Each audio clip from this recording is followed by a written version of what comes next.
Hello and welcome back to a brand new episode of the Pigside Podcast. My name is Joel Moran and I'm here with River Brown and Andrew Velez, and this is now episode 119. In this episode, we are going to give our NBA Eastern Conference preview and predictions. This includes talking about each team's ceiling, their floor, the additions they made, and also giving our final seedings prediction at the end of the show. This is going to be a phenomenal episode. I can't wait to talk about it. Yep. Preseason of the NBA has already started, so we have seen some of these teams play, and we have seen how their offenses are looking so far, a la the Chicago Bulls. So we'll talk about all that today, and I'm glad we're talking about basketball. It feels like the season just ended, but it never ended for us because you guys that are watching and listening have been showing so much love to our basketball topics, even during the offseason where topics are extremely dry. But shout out to you guys. Before we get started, a Patreon shout out to Brian Jean Baptist, Ricky Bennett, Enzo Tomga, Matthew Jimenez, Sean Solis, Sean Rice Family, John Pintavelli, Sean Triplet, Burner Hoops, Kat Stevens, Ben Mack, P. George Garcia, Akari, Mateen, and Jay Aqua. I don't know what Riv is doing right there because you're supposed to give an extra applause. Riv shrugged it off. He's lazy. That's your cue. Whatever. And also on Discord, it's not, you don't have to be part of our Patreon to be on it. So if you guys want to join, the link is going to be in our description box down below. And honestly, just being honest with our audience, if you subscribe to our Patreon, that is really appreciated. We try to do an exclusive episode, but in all reality, I don't think you're getting any additional benefits that you would usually not get. I think we're pretty much operating from a non-paywall. And look, we're doing the questions on TikTok now, I kind of felt bad about it like earlier when I was thinking about it because I'm like, man, the people that are subscribing to our Patreon are really subscribing out of the love for the podcast more so than the benefits they get from it with the exclusive stuff. So that is just amazing to me. God, man. they've been real. Let's get started on this episode. We're going to go from 1 to 15. Okay. First team, the Philadelphia 76ers. They were the number 1 seed, 49-23 record. What is your idea of this team? They might not have Ben Simmons. What's going to happen? What are you guys thinking right now about this team? Well, I'm going off the assumption, as of right now, Ben Simmons isn't going to play, and they don't have anybody they got back for Ben Simmons. So this is a team being led by a guy who was in the MVP conversations when he was healthy, Joel Embiid. I feel like he had a strong candidate to be the MVP. His backup mate, Tobias Harris. Tobias Harris put together one of his best consistent seasons, being as he walked into the regular season, he was consistent, and then even in the playoffs.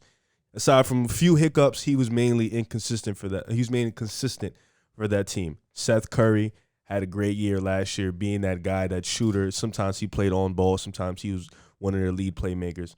Now, this team, for the most part, they're bringing everybody back. Danny Green is back. Tyrese Maxey, year 2. They drafted Jaden Springer. They have Andre Drummond now, a guy who's comfortable in his role now, backing up Joel Embiid. I think this team's ceiling it's probably like a 6-7 seed. Losing Ben Simmons, one of your defenders, your lead playmaker, a guy who, for all the knock we give him, for all the narrative behind it, he's still a very valuable player for that team, especially in the regular season, a guy who can literally do everything aside from shoot the basketball. It's going to be tough. I mean, you have defenders that can definitely fill that void. Matisse Thybulle, Danny Green, guys on the perimeter. Tyrese Maxey's a really good defender for his position. So you have guys that can fill that void. And, of course, the scoring is still going to be there because now it's more spacing for Joel Embiid. You can put out 4 shooters, including Joel Embiid, you have 5.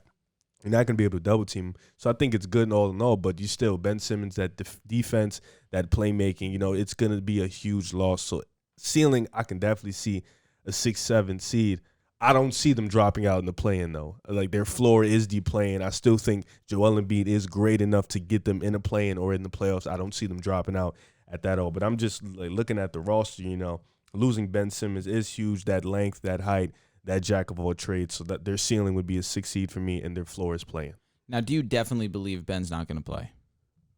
I can't give you a definitive answer. I think, and I said it on the pod last week or 2 weeks ago, I think he'll eventually end up playing, but I can only go off of the assumption of today. So as of today, no, he's not playing. Because he hasn't even reported to training camp. My analysis is based off Ben Simmons playing. And because I do believe he is going to play with the 76ers. I just don't think that he's going to sit out and miss out like you guys spoke about. I'm missing out on all that money.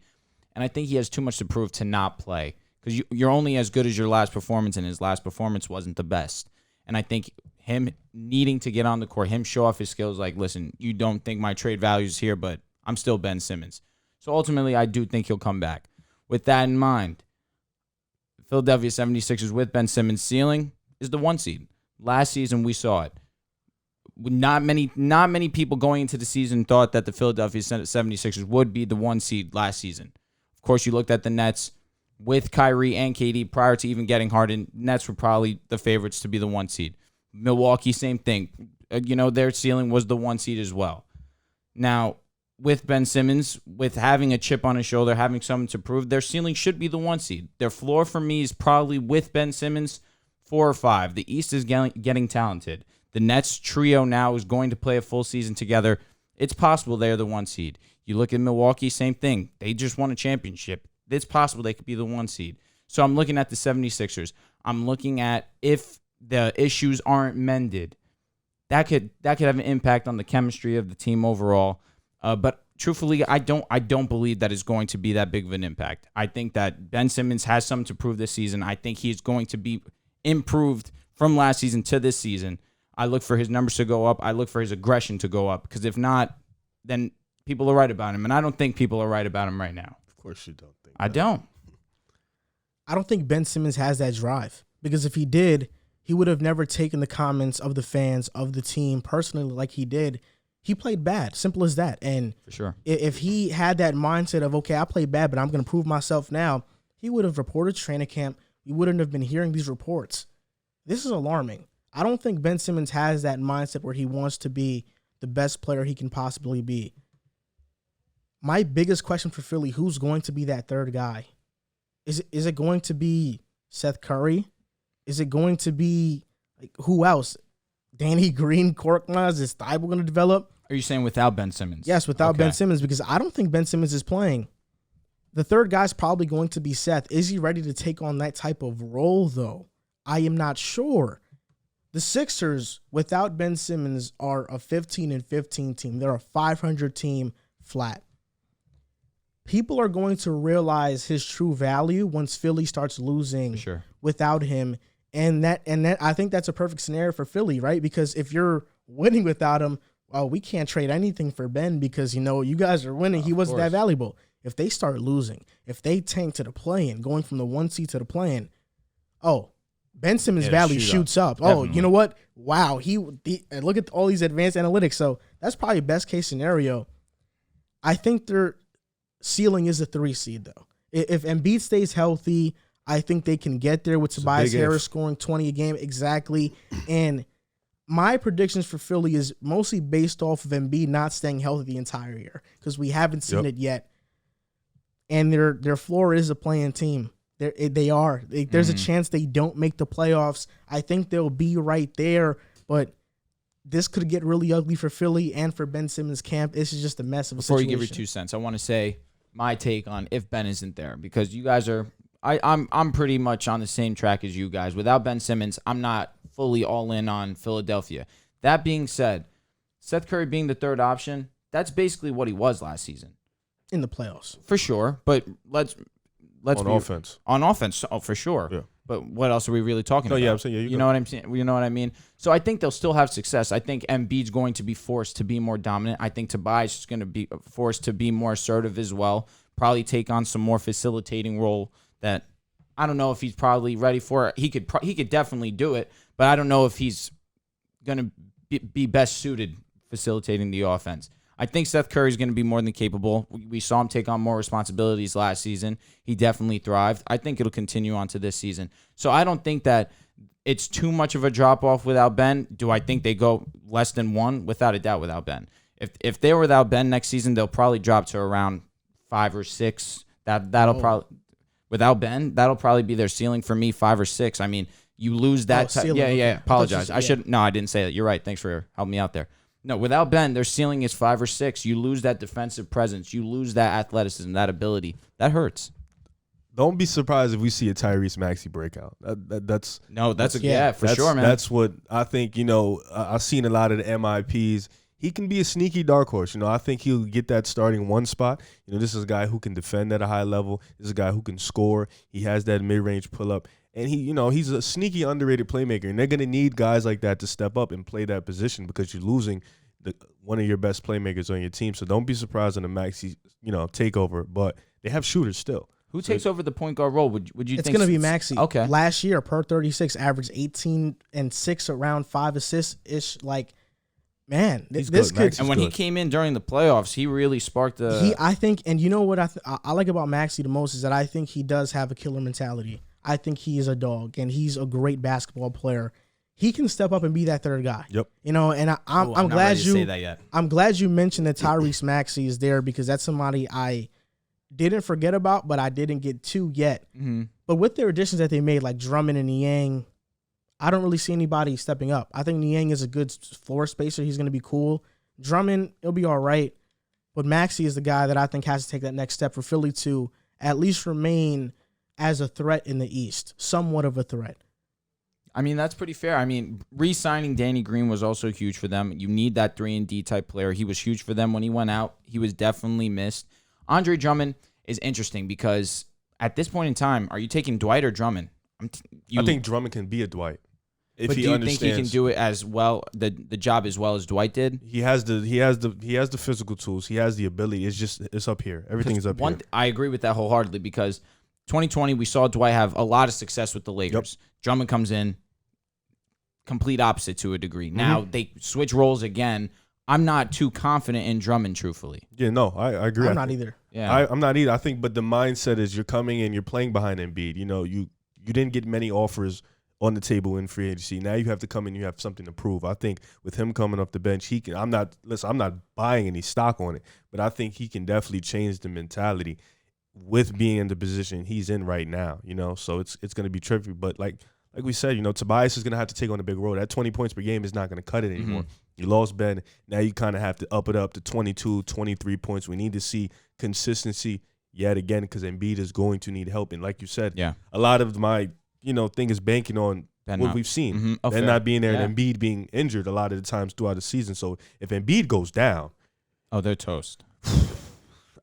It might be over. They can lose a stretch of games and then they'll have to crawl back in. So Philly's in a tough position right now. I think a Tyrese Maxey breakout also allows Philly to try to get to offers that don't feature a point guard. Yep. I think right now they're fixated on getting an offer that features a guy who can facilitate an offense. Now, if Maxey breaks out, that burden is now relieved. Okay, we can look at a wing option. We can look at maybe a forward to complement and beat a little bit more. So I think it frees them up a lot, the pressure of getting a guard. I think if Maxey breaks out, then that Buddy Hield, Rashawn Holmes swap doesn't look too bad because now you have a point guard and you can just bring in scorers and a defensive big in Rashawn Holmes. So it just depends on Maxey, really. It's going to be, it's a lot on his hands right now. I just don't know yet about him being the third option, truthfully. Maybe not third, maybe fourth. I think it could really fluctuate. He's going to need a lot. Seth and him. And I agree, especially if Ben's not going to play. He's gonna get the opportunity to be successful or be put in a position to allow himself to show the team anything. But I just personally, I'm looking at Seth. Seth had a great season last year. I'm only looking for him to continue to improve. Tobias Harris, he needs a little bit more respect on his name. He had one bad game in the playoffs. Yep. And it was a bad game for sure, but it's indicative of why they lost. When he goes, when Embiid goes, you don't necessarily need Ben Simmons to be that aggressive type scorer. But when obviously one of them's having a bad night, they're liable to lose. So I am looking for Tobias Harris to have an excellent season this year, regardless whether Ben's there or not. The second best team in the East last year were the Brooklyn Nets, 48-24. And it felt like they made an all-star cast of additions. Patty Mills, Paul Millsap, LaMarcus Aldridge, James Johnson. Then they secured their future with Cam Thomas and Kessler and Day'Ron Sharpe. They made a lot of great moves, and I think we all are picking them to make it out the East if healthy. We know Kyrie right now with we're not getting vaccinated. That's a concern if he's going to be there or not. What do you think about the Nets this year? Where are they going to finish in the East? This is the biggest mystery right now. Is this a mystery? I think it is because Kyrie has made it that. This is the best team in the league. Kyrie or no Kyrie. Oh my! This is the God. best team in the NBA. Kyrie has become, no offense, one of the most expendable superstars or all-stars in the NBA. This team doesn't, with Kyrie, they only make him more dangerous, but this team doesn't need Kyrie because of the additions that they made this offseason. Bringing LA back, shout out to LA. He's healthy. He's able to play. Shout out to him. Bringing in Patty Mills. Had a great draft and getting Kessler Edwards, Day'Ron Sharpe, and Cam Thomas, another guy who James Harden just said was a better player coming out of college than him, which he was. I watched. No, he was. Harden was like the number 2-3 pick, wasn't he? That was a different time.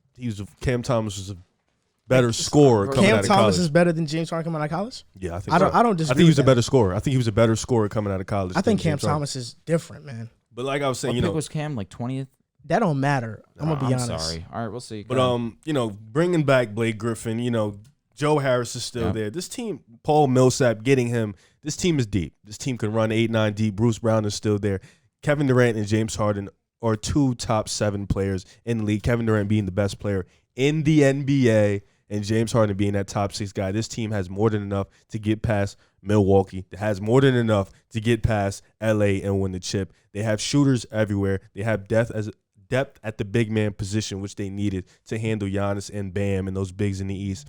And they can handle Anthony Davis and LeBron because they have depth at that spot. So I think this is the best team in the East. This is a team that got retooled and refocused. And without Kyrie and all the drama, I think this team is still good enough to go to the finals and win it all. Now you're saying this without Kyrie. Yeah. They're clear. still the best team in the league. I think Patty Mills is being slept on a lot. Okay, I mean, I'm not disrespecting. He's not Kyrie, but he can fill that. He's not Kyrie, but he's 42% from 3. A gritty defender, tough as nails. I like Patty Mills a lot. So, again, mine's predicated off Kyrie being there. With Kyrie being there, there's still a cheat code. Obviously, apparently, you think without him, there's still a cheat code. So you can only imagine how it would be if Kyrie Irving was on the lineup with James Harden, KD, Blake Griffin, LA, Patty Mills. The team's loaded. Unfortunately, It's amazing. I gotta be. Listen, unfortunately, it's good. I can't support this man, Kevin Durant. Nevertheless, just being honest, they have the best offensive firepower in the league. You bring in a guy in Patty Mills, you only add to that lethal 3-point shooting, and you're right. You hit it right in the head. Without Kyrie, even though losing Kyrie is a loss, I don't believe that they're the same team without Kyrie Irving. I don't think they're better than Milwaukee without Kyrie Irving. Unless you think that Patty Mills is going to be the solution and that's going to be enough to get over I have Milwaukee's a question team. because I think this is an interesting one, not to toot my own horn. James Harden, without Kyrie, now gets more opportunity. We can't forget about that. I think James Harden was healthy and he comes back, they beat Milwaukee. Okay. Like, they beat Milwaukee. I think if Harden is fully healthy and he comes back, they win. But the thing about it is I think when you tell James Harden you're going to run the offense, it's all you. We're running through you. Score, pass, do what you do.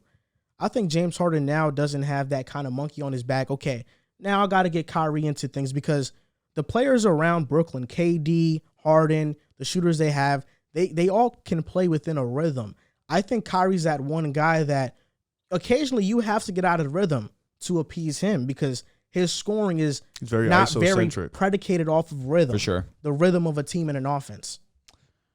The one thing that I do want to say is health-wise, can we bank on these guys? Mm-hmm. Other than Harden last season, because obviously Harden has had a clean bill of health up until last year. And last year he really wasn't hitting the gym because he wanted to get out of Houston. And he goes to Brooklyn. Put himself in a bad spot. He did. He put his body in a bad spot to get to a point where it failed him when he needed it most. But as great as Kevin Durant is, of course, can we trust that he will be there the full season for them to be that top seed in the East? I don't we think they need can't trust it, but they were 29-7 with James Harden. I don't think they need Kyrie to be a top Irving. seed. Kyrie Irving, he was out too. He didn't play the majority of the season. He did play a good portion of the season. He missed over half. How many games did he play? Do you have it in front of you? Rav, you can search it up for me. I got you. Go ahead. They were 12-6 without Kyrie. Okay. I mean, regardless of that, you're right. No, James he played 54 games. Yeah, I was Okay. going to say he played a good, decent amount of the season, but I do firmly believe Kyrie Irving, what he gives them offensively will be missed. You're losing 27, 28 points per game. We can't just overlook that. And if we're going to talk about the depth, of course, Joe Harris is a solid shooter. Patty Mills, solid shooter, good facilitator of the offense. I'm not ready to say without Kyrie Irving, they're better than Milwaukee. Lakers fan. Okay. Let's get on to Brooklyn, right? My biggest question for them is just defense. That's really it. Offensively, they're the best team in the NBA. With or without Kyrie, they're going to be the best offensive team in the NBA. Mm-hmm. James Harden had worse personnel in Houston, and they were amongst the top of the league. For Either sure. the second or first every year. For sure. Now they're getting that in Brooklyn. Kyrie makes this team unfair. Agreed. But without Kyrie, they can still compete for a championship. And I'd even say if Kyrie was in the building and the continuity of the team was there, their chemistry is there, I would say this would be my pick to beat Golden State's regular season record of 73 wins in 2016. But because that's not the case, I won't say that. But my biggest problem is defense. Are they going to be a bad defense, one of the worst in the league like they were last year, or are they going to be top 20 at least? Because they don't have to be a top 10 defense. Just have a top 21. I don't think that's the case because what they did in free agency, their identity, I think they're saying, we're building our identity around offense. Yeah, you got Millsap, who's a good defender, but between him and Jeff Green, who's better right now, it's a toss-up. LaMarcus Aldridge isn't offering too much on the defensive side of the ball, and with all the players they got, how many minutes is Claxton going to get realistically? So I think they've accepted their identity of being an offense-first team, but they have to show more effort on the defense side of the ball if they really want to be a lock to make the NBA Finals and win it all ultimately. I don't even think that's the case. They played – you watched them in the playoffs, man. They played the best defensive team in the East, in Milwaukee. They had Milwaukee, we was talking about it. They had the personnel, this, that, and third. What they going to do with Giannis? And granted, yeah, Giannis wild out, but Brooklyn had a lot of key stops, and they played pretty solid defense for a team that doesn't have personnel to play defense, So I think come playoff time, when they lock in, they'll be able to lock in against any team. It's just what other team is going to be able to score with Brooklyn. I think that's always going to be the question because on any these like defensively, Brooklyn can guard in the playoffs, but on offense, can Milwaukee? That was the question. Can Milwaukee score with them? It's going to be the question for Miami, Atlanta. The same question. Can these teams score with a team that's led by the greatest scorer ever, and then top 5 scorer ever? Top 5 scorer. Like, these are 2 of the top 5 guys scoring of all time. Like, so are these guys? Are you going to be able to keep up with them? I think that's going to be the question. Milwaukee still has the guys to go toe-to-toe for them. Oh, for They don't sure. have Tucker anymore. And we're talking about offense. Yeah, offensively, I'm saying. Yeah, offense. Offensively, for Got sure. that. But another thing we have to take into consideration, and I don't want to go too deep into it because they're the next guys, and this is a lot of my argument. They're going to be playing a whole lot more loose now that they won a championship. Think about that pressure that Giannis had on his shoulders. Think about that pressure that Middleton had on his shoulders. I'm not as great as everyone thinks that, or I'm not going to be as great as I think I am to the rest of the world unless I win this championship. Now they have the championship. Now they've been playing with confidence. So now I can really start to back Milwaukee because now they're going to be playing loose. They don't have nothing to prove to anyone. It's just added now. And that's going to be dangerous to watch. Speaking on Milwaukee, Let's the do it. Bucks are the third team, Yep. the third best team in the Eastern Conference. They went 46-26. They added Sandro Mamukelashvili out of Seton Hall. Shout out to Seton Hall. He was getting killed the other day. He was. Against Giannis. Giannis was Come on. violating It him. was so funny. What can he do? Nah, it was hilarious, though. Bobby Portis got re-signed. They brought in Semi Ojeleye, Grayson George Allen. Hill, and Grayson Allen. But subtractions, PJ Tucker, huge. That's a big loss. That's a big loss. Oh, that's incredible. Yeah, it's a bad loss. Bryn Forbes, who won them a game versus Miami when he went crazy. He ain't went do a ballistic. damn thing. Anything after that, he literally did nothing. But those are their losses, and They get DiVincenzo DiVincenzo back. getting him back is going to be huge. Where do you see Milwaukee? Do you think even after winning this championship, they're kind of being the slept-on team of the Eastern Conference? Giannis said it. He loves being an underdog. Yeah. And I think this Milwaukee team thrives off being the underdog. They're still a championship contender. They're in my tier ones. They are one of the cream of the crops. They are the second best team in the East by far. Even if you throw them in the West, I think they're a second or third best team in the West too. This is one of the best teams Definitely. in the NBA. Losing PJ Tucker, obviously, for playoff purposes specifically, it's huge because he's one of those guys that can man up and guard one of their best players on the opposite end. But you bring in guys like Grayson Allen who can shoot the 3-ball. You bring back Bobby Portis who brought that energy, Yep. that eruption in Milwaukee. He brought that vibe. George Hill's back. this is still a solid team. Rodney Hill, they brought him in for depth purposes. Rodney. Okay. What I said, Rodney Hill. Rodney Who the Hill. hell is Rodney George Hill? Hill. You just combined. Oh, that's what happened. Okay, Uh-huh. yeah, Rodney and Dante DiVincenzo, who they missed for most of the playoffs. He's back. He's healthy. I think he's a solid defender, can shoot the 3-ball. This team is still loaded. This team still has shooters built around Giannis. PJ Tucker, losing him is going to be huge. But like you said, confidence. Yeah. I think they're going to be able to play loose. Giannis is more confident in his game. He's going to come back, and he always comes back with something new. Yeah. So maybe we come back and we see a little bit of the mid-range game.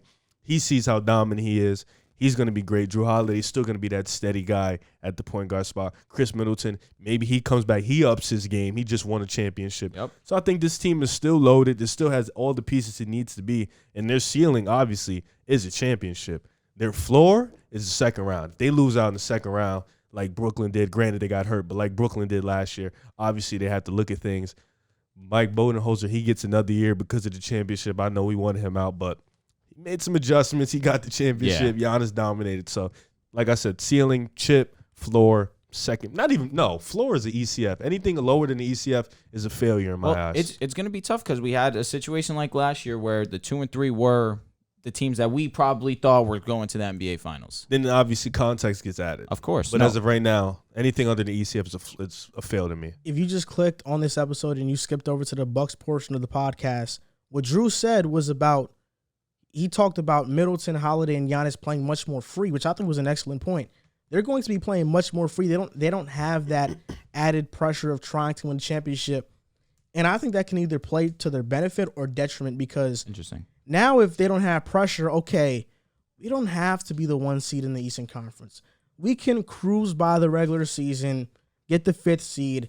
We know we can beat all these teams. It's not that huge of a deal. So maybe they cruise by the regular season because Warriors won 73 wins and with KD added, never touched something close to that. Yeah. So, we're not sure if they're just going to cruise by the regular season, but this team is still one of the best in the NBA. Holiday, Middleton, Giannis is one amongst the best big threes in the NBA. Brook Lopez is kind of like that forgotten star. DiVincenzo's there. And Tucker was great to be in the lineup for a small ball 5. But I think in the playoffs, we saw Bobby Portis' emergence as a perimeter defender and just being that glue guy for the team, and he adds more offense than Tucker. So I think if they have Portis playing at a high level, they paid him a good amount of money. Connaughton gets it going along with George Hill. I think they're kind of missing that 9th guy off the bench. I don't really know who to trust. Ojale, Mamu. You don't really need 9 guys. Yeah, I don't really trust them too much, but I think Jordan Noah is going to step in. Jordan Noah is a fantastic player. I think he's going to step in and play that role. Okay. Yeah. This is, ceiling-wise, the number 1 seed in the Eastern Conference that can make the finals and win it. Once again, this is amongst the Tier 1 teams, contenders in the NBA. Floor seeding-wise, it's 3. I don't see them dropping below 3. Yep. And Giannis always stays healthy, and always is strong, man. I think he always usually stays healthy. In the regular season, for the most part? I really haven't thought of a scenario where Giannis has been hurt. It was versus Miami in the bubble. Last year, he got hurt, too. He played. Well, that's what we're saying. Regular season, he's always healthy. Yeah, and even then, he plays. I don't see Giannis missing games.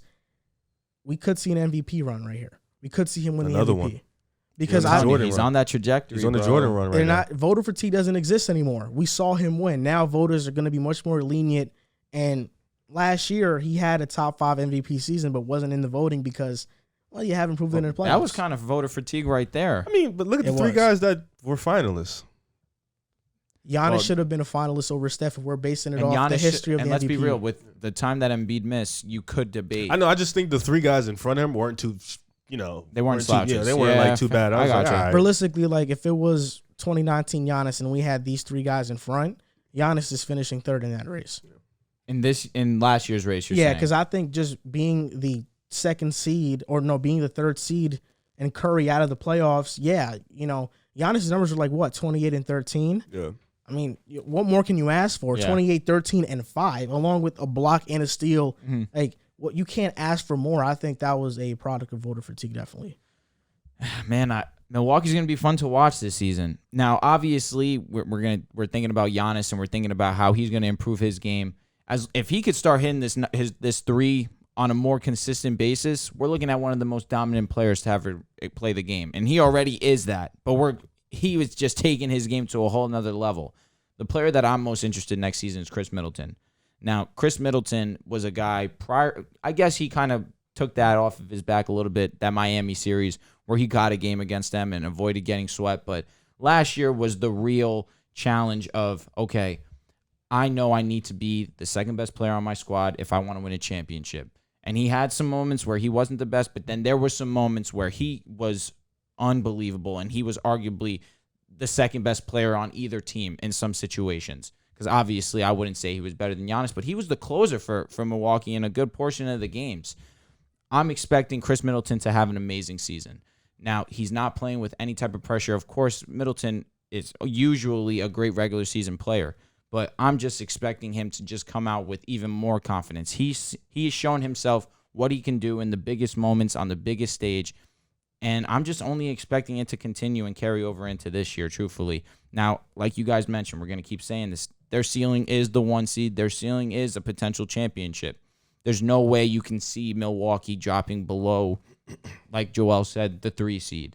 Because it's possible that they do kind of cruise in because they know, listen, we are better than 95% of teams in the NBA on our worst night. We don't have to really start our guys and put them at risk of getting injured. We need Giannis for the playoffs. We need Chris Middleton for the playoffs. We need Drew Holiday for the playoffs. So I can see them, maybe it's a possibility that they take it easy and they settle for a 3 seed, but that has to be the absolute lowest I can see them going. The reason why I don't see it is because of the mentality. For sure. And the mindset of agreed. Giannis. Not only that, but understanding that last year home court advantage saved you. Yep. You know? Very true. So now I think the Bucks also understand that, okay, this is home court advantage is very important. And I think they understood that already before. I know. They went in Game 7 and beat Brooklyn at Brooklyn. But Game 6 was also a huge game. Game 6 was but huge. And Game Game 4 and Game 3 were huge Brooklyn, for them too. Because they went down, but they went down 2-0. Joel, you were in that arena. How crazy was it rocking? It was crazy. No, that's what I'm saying. They went down 2-0, went home. Home saved them. Let's be honest. If they went down 2-0 and then went to Brooklyn, it would have been swept. It would have been over. Yeah. But I understand that, but the series changed once they went to Milwaukee. There was no home court advantage. Like, they didn't have home court advantage. It was basically even. I understand what you're saying. Like, obviously, when they went back home, everything changed. They realized, all right, we need to, play better. So hopefully we don't have to go down 0-2. But didn't they go down 0-2 versus Phoenix at Milwaukee? Yep. No, not at Milwaukee. Yeah. No, the Suns had a better record than them. They were home. Wow, it was. And what saved them again? Home. But they didn't have advantage. They didn't have home court advantage. But it's not about having home court advantage. It's about understanding the importance of it. No, they had the best home record in the playoffs. For sure. Yeah. They had the best home record in the playoffs. No, for sure. Just why I be trying to tell people that playoff atmosphere at home is different. Home court really matters. So you're saying that they're going to be playing every single night, hard as they could always be, do. just to. They've shown us the last 3-4 seasons that they do that. And I don't think we do see them get gassed though. That's why I wouldn't be like this season. They were a 3rd seed. Not that I just think because Philly got better. They did get better. Philly got better, and then Brooklyn got better. Yeah, that's fair. So that's a good point. Right now, Philly got worse. Yeah, and I wouldn't say they got necessarily worse. If Ben doesn't play, obviously. Philly got worse, and Brooklyn obviously got better. But I think they understand where they need to be, and they understand that the underdog mentality, and they even understand that people threw dirt on their championship because of the Brooklyn getting hurt. Yeah, Philly definitely did get worse. Without Ben, yeah. I think even if they bring back Ben, they got worse. Yep. Because the chemistry is just messed up there. All right, good point. I think they already got worse even if Ben comes back. That's a good point. Very good point. But yeah, we'll see how the Bucks do this upcoming season. Now it's getting tricky. This is where it gets, and maybe we might have all different things now. Now we're talking about the Knicks. The Knicks are the 4th seed. Here we go. Right? This is going to be a great topic. The New York Knicks, the 4th seed in the NBA last year, 41 wins and 31 losses with Elfrid Payton and Reggie Bullock in your starting lineup. Now you're upgrading to Kemba Walker, an all-star caliber player who people still think is washed, but it averages, averaged 20 the past 2 seasons. Yeah. I don't know. That's not washed to me.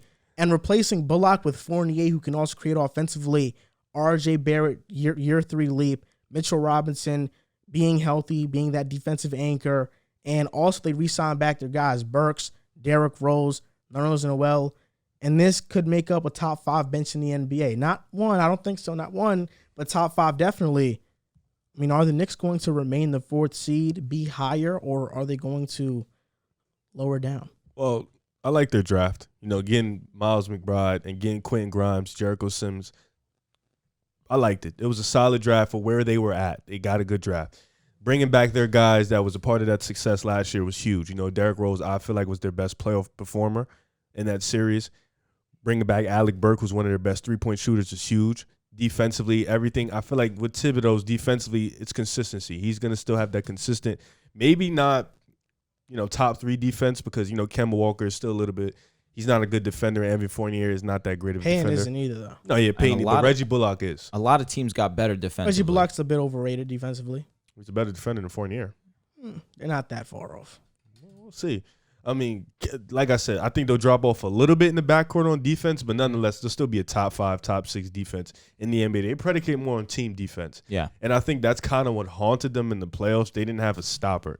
Somebody who not like you can't really stop these players in the NBA, but somebody that can slow them down, make it tough on them. And I think that's what kind of failed them in the playoffs, not to mention their offense completely shut down. Mm-hmm. But it was pretty, their offense last year was pretty simple-minded. Now you bring in Kemba, who can create. You bring in Fournier, who can create, who also could space the floor. They're expecting a big year 3 jump from R.J. Barrett. He's expected to take that leap, if not into all-star leap, at least close to being that. Yeah. Julius Randle, year 2 as the man. They expect him to make improvements in his game. Look at that series and come back better. You still have that bench. Mitch Robinson finally being healthy. You want to see him. He has that Tyson Chandler in him, that defensive anchor. So they need him to be that to be huge. But nonetheless, this team is stacked. Nerlens Noel coming off the bench. He still keeps that intensity. So that's great for them. Derrick Rose still keeps that Kemba Walker intensity. Yeah. This team can roll in 5, roll out that 5, and roll back in still a solid 5. So I think this team, their ceiling, depending on how everything goes, honestly, I think their ceiling is probably it's tough. I would probably say their ceiling is the Eastern Conference Finals. Their absolute ceiling is an Eastern. If everything falls right, I think this team can make the Eastern Conference Finals. I wasn't expecting that. Their floor. Is he saying that because I complimented the Bulls before the show? It's possible. No, I don't care what you did before the show. But no, I think their ceiling, because even like you said before, we saw it last year. Nets and the Bucks saw each other. Yeah. And then boom, that was the top 2 teams in the second round. True. And then the Hawks end up being Philly. I can see a situation where the Knicks play a team that's not overly whelming like the Nets, and then they just go out and they win that game off grit and grind. And for a team like the Garden, a team like the Knicks, the Garden is a great place to play in, and that home court advantage is dangerous. So their ceiling for me is Eastern Conference. Their floor, obviously, first round. Right now, I don't know a strong matchup in that first round that can get them to the ECF. So now, my whole argument here right now is no one expected the Knicks to be as good as they were last season. They overachieved tremendously. You could have asked anyone, including Joel. There's no way they would have even thought they would sniff the playoffs at all, let alone be the 4th seed overall. Now, there's teams in the NBA. We were talking before the show that the Knicks had one of the best records against teams over 500. Now, this even leads me further to believe these teams did not think much of the Knicks. Every time that these top caliber teams played the Knicks, they kind of looked at them like, we got it. We don't got to worry about it. And the Knicks took advantage because the Knicks are a great hard-nosed team that is going to play hard every single night. And that's only going to benefit them for as long as they keep this core together. And it's only going to get better as long as RJ continues to develop, as long as Randall continues to develop. We'll see how now you bring in a guy like Kemba Walker, and now you're not forcing Julius Randle to be the primary facilitator of the offense. Again, we spoke about this. I think Randle could be a facilitator. He can't be your primary facilitator. We saw what happens when he is. The Hawks figured out right away how to stop that. Now, another reason that leads me to believe that these teams weren't taking the Knicks all too serious is the first time that a team took them serious, that really realized, all right, it's time to hone in on what they're doing. We got to stop them. We got to move on and not think twice about it. The Hawks. The Hawks came in, had a game plan, executed it perfectly, handled their work, and moved on like it was nothing. Now, I'm not trying to discredit what the Knicks did last season because it was amazing to watch for sure. But I just look at other teams right now, and I just think overall, I don't like how they stack up against the rest. Now, as you mentioned, ceiling, I wouldn't go as far to say ECF. But I would say their ceiling is a 3 seed. They could be a 3 seed. Last season, they played with far worse talent and were the 4th seed. when you play hard every single night, you're giving yourself a chance to win, especially when you got talent on the squad. So you don't think the third seed in the Eastern Conference can make the Eastern Conference Finals? I don't think so. I think they're going to get a tough. The Eastern Conference is getting very good, very quickly, and we're going to go about it later, and we're going to see that the 6th, 7th, 8th seed even, they're good teams.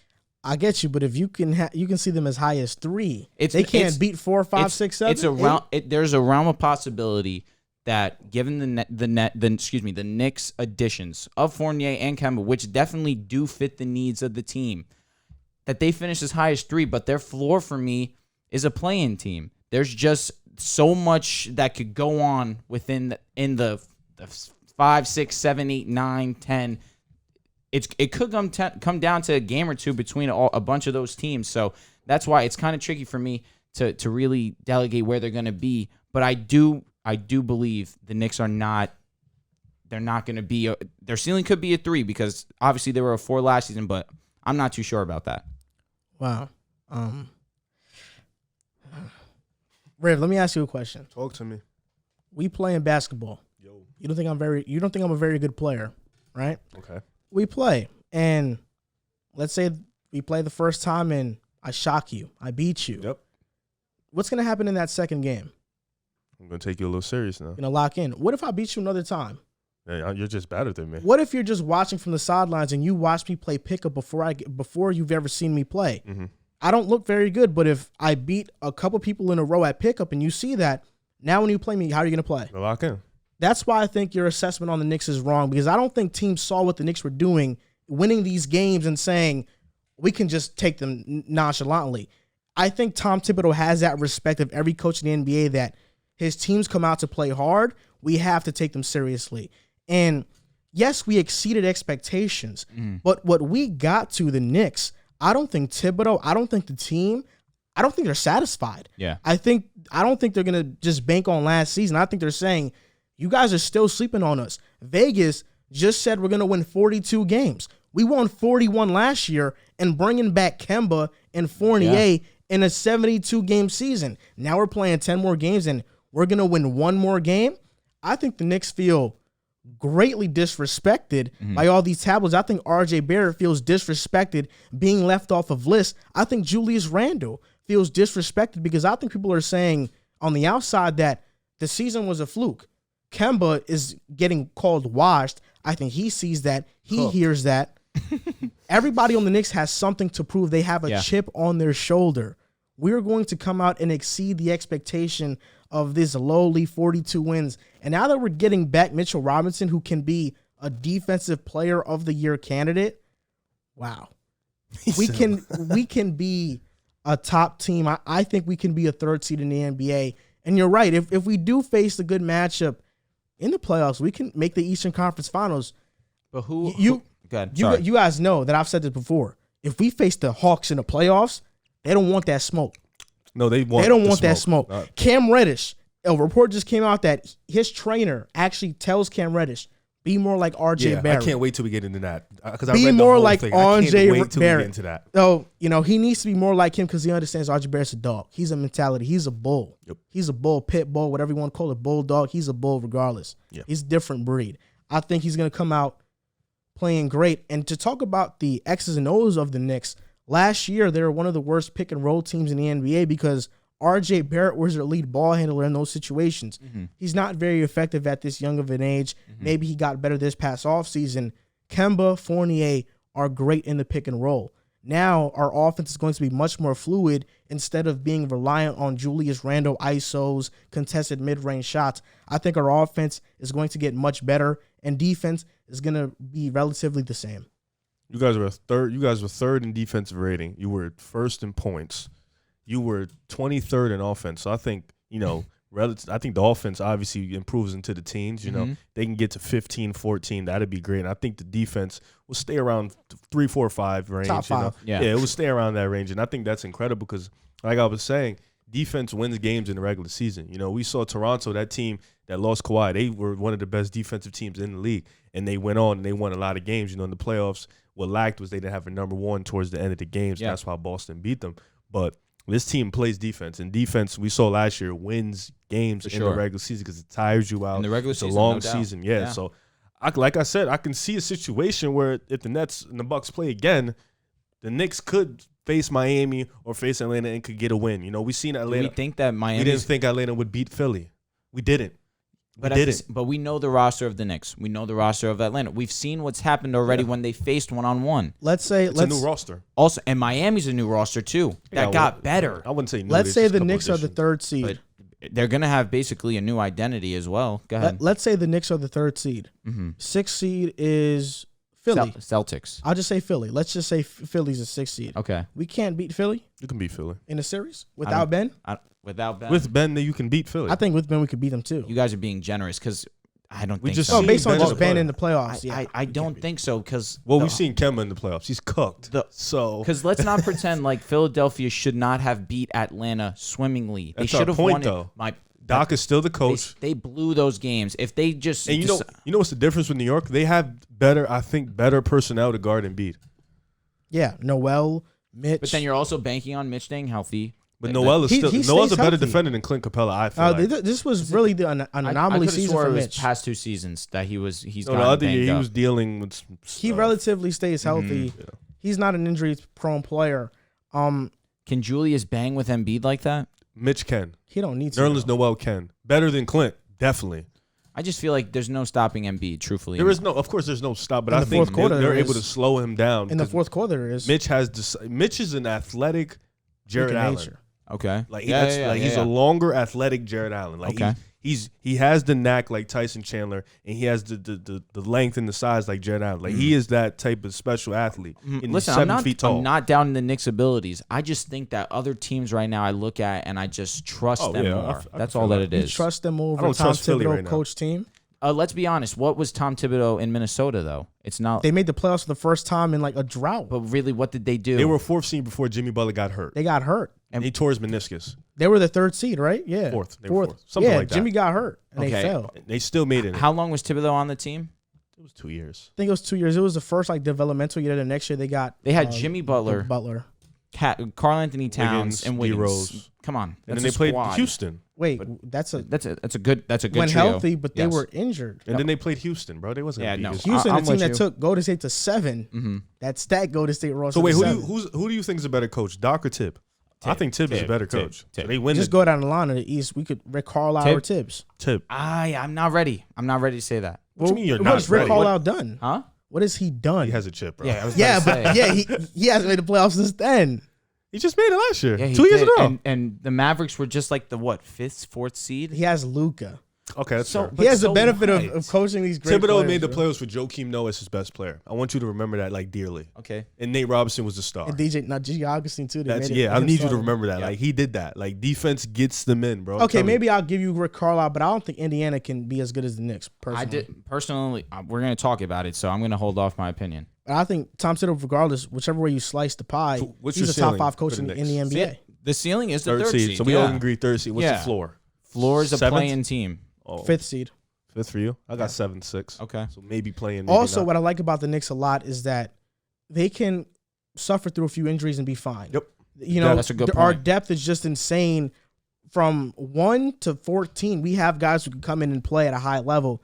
I think teams can't say that. If Boston suffers an injury to Jaylen Brown, they're a playing team. True. If Philly suffers an injury to Tobias or Embiid, they're out the playoffs. You know, Knicks, there will be. If you fine lose still. Randall, you're toast.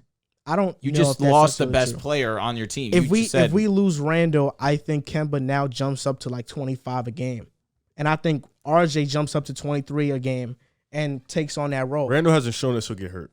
So That's fair. Until we see it, you know. I'm just saying you're saying Embiid, Tobias. Well, Embiid he has just shown Embiid us. gets hurt. And that's fair. But I'm just saying you're saying I didn't it's say my guy. Tobias. He did. Oh, okay. But that's what I'm saying. You were saying they're these guys' best players, so I mean, take away Indiana, Randall. the Pacers, they always get hurt. Yeah. Fair enough. You know, Yeah. Boston, Jaylen Brown got hurt this past season. Fair enough. So those teams, they Yeah. get hurt. Atlanta, they didn't stay healthy last year either. But Nate McMillan did a hell of a job. They just Gallo lost was hurt a lot. DeAndre. Boban DeAndre was hurt. Hunter. DeAndre Yep. was hurt. And they Cam still was made hurt. it to the ECF. Well, they were healthy, more healthy at that point. I mean, they lost one of their premier players at the time. Yeah. Yeah, DeAndre Hunter, that was He a was big nice. Let's get into it, though. Yeah, let's go. Because that's them right now. Let's get into it. Yeah, perfect segue to the Atlanta Hawks. 41-31 last year, the same record as the New York Knicks. And they signed Gorgie Jang. They traded for DeLon Wright, and I think that's a very underrated move, and drafted Jalen Johnson and your boy Sharif Cooper. Mr. Coop, man.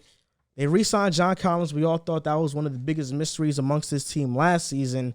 Lou Will, Solomon Hill are back, but they did lose Chris Dunn and Bruno Fernando and Tony Snell. Tony Snell, 50-50-90, I think. He barely played, He was bro. in that Hey, man, category. he still did it.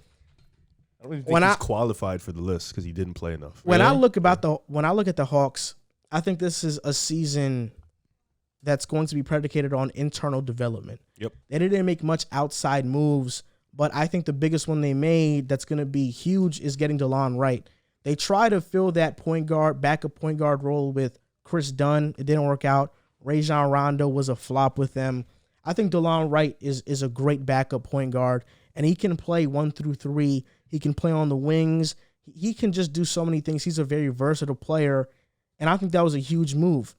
But Atlanta is hoping on leaps from DeAndre Hunter, Cam Reddish, Kevin Huerter, and Onyeka going into year 2. John Collins as well after getting that contract. We want to see you do more. But with Nate McMillan, they were 26-12, and he has shown in the regular season that he's a hell of a coach. With the Pacers, took them to the playoffs multiple times. Now he leaves. They miss it. McMillan is a great coach, and I think Atlanta is a playoff team, no doubt about it. Where I see them finishing, I think the lowest is 6 and the highest is 4.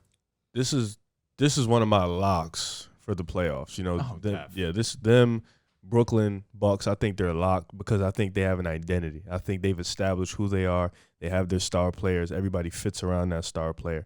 And like you said, internal development. They didn't make many moves. I don't know how DeLon Wright's going to get minutes because Lou Will's still there.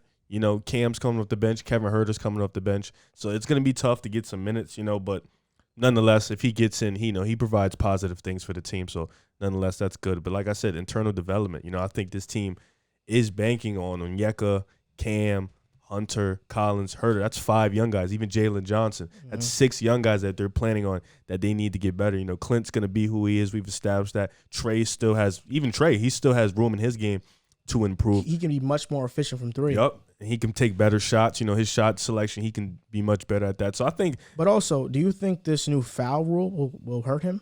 I think a little bit. I think he'll have to adjust. He's one of those main components of it. He'll definitely have to adjust. But I think, nonetheless, he'll still be great at what he does. He's still an elite playmaker. And, this team missing DeAndre Hunter, who was on his course of making a big jump last year, was huge. I don't know if that's going to take him a step back, but that was huge for him. But this team is loaded. This team has the same 9-10 guys that they could roll out.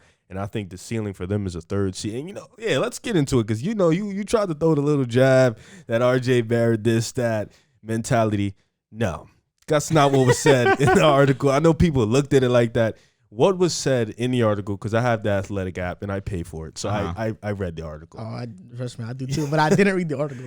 I read the article. What was said was Cam they talked about how Cam, he went back to his old town. He stayed there for the summer. He worked out. And he was training with his old trainers.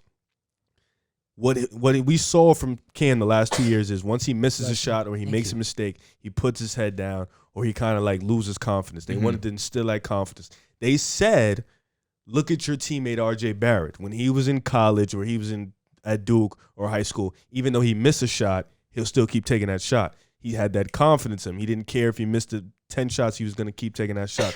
They said they wanted Cam to do that, be more like that, have that mentality. They didn't say have an RJ. That's not an RJ mentality. That's just a mentality for anybody. But they said they look at your teammate because they played together.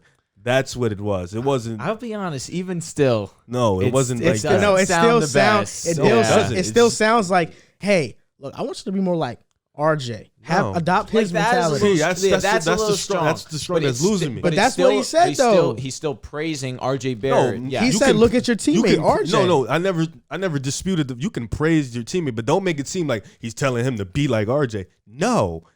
Not at all. He's telling you. He's not telling you. You're saying not. No, he's telling you. Look at the teammate you played with, and look at how the confidence he has in his game. Have that confidence in your game. there's a difference between saying, I'm telling you to be like him, or I'm telling you to be more like him. That more is a distinction in itself. And he said, I want you to be more like RJ Barrett. Don't lose confidence in these jump shots and missing these jump shots. Okay. I hear you. I just don't want people to try to discord by saying, no, Cam, we need you to be like RJ. He's a different beast. He's a different if we're talking play style, then I don't think that's what he was going for. With the shot selection, he definitely was, though. In terms of what? And that's RJ's mentality, having that confidence. Yeah, that's a mentality that a lot of young guys don't have. That's true. I mean, you can say it's a general mentality that some people have, but also, if I say, okay, Riv is a funny guy, just because other people are funny doesn't knock your mentality or your personality being funny. No. So RJ Barrett has that confidence. And Cam Reddish's trainers want him to have RJ's confidence. Because it was very specific because he played 30 games with him. He watched, like, they played together. So he watched them be better than him. I guess, bro.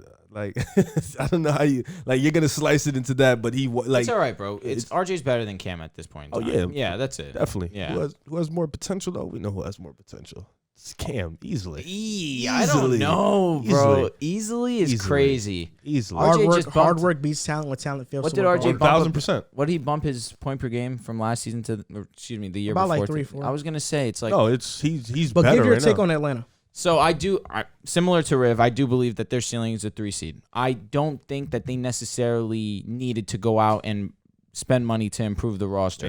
I think that too, and I just think they realized they overachieved last season, and even in doing so, they beat the number 1 seed in Philadelphia. They handled the Knicks with ease, and Milwaukee, they gave a decent series. Sure, Milwaukee won that with relative ease, but they still took a game without Trae Young when Giannis was playing. You know what I'm saying? So it's not like they should think, man, we're not as good as these other guys.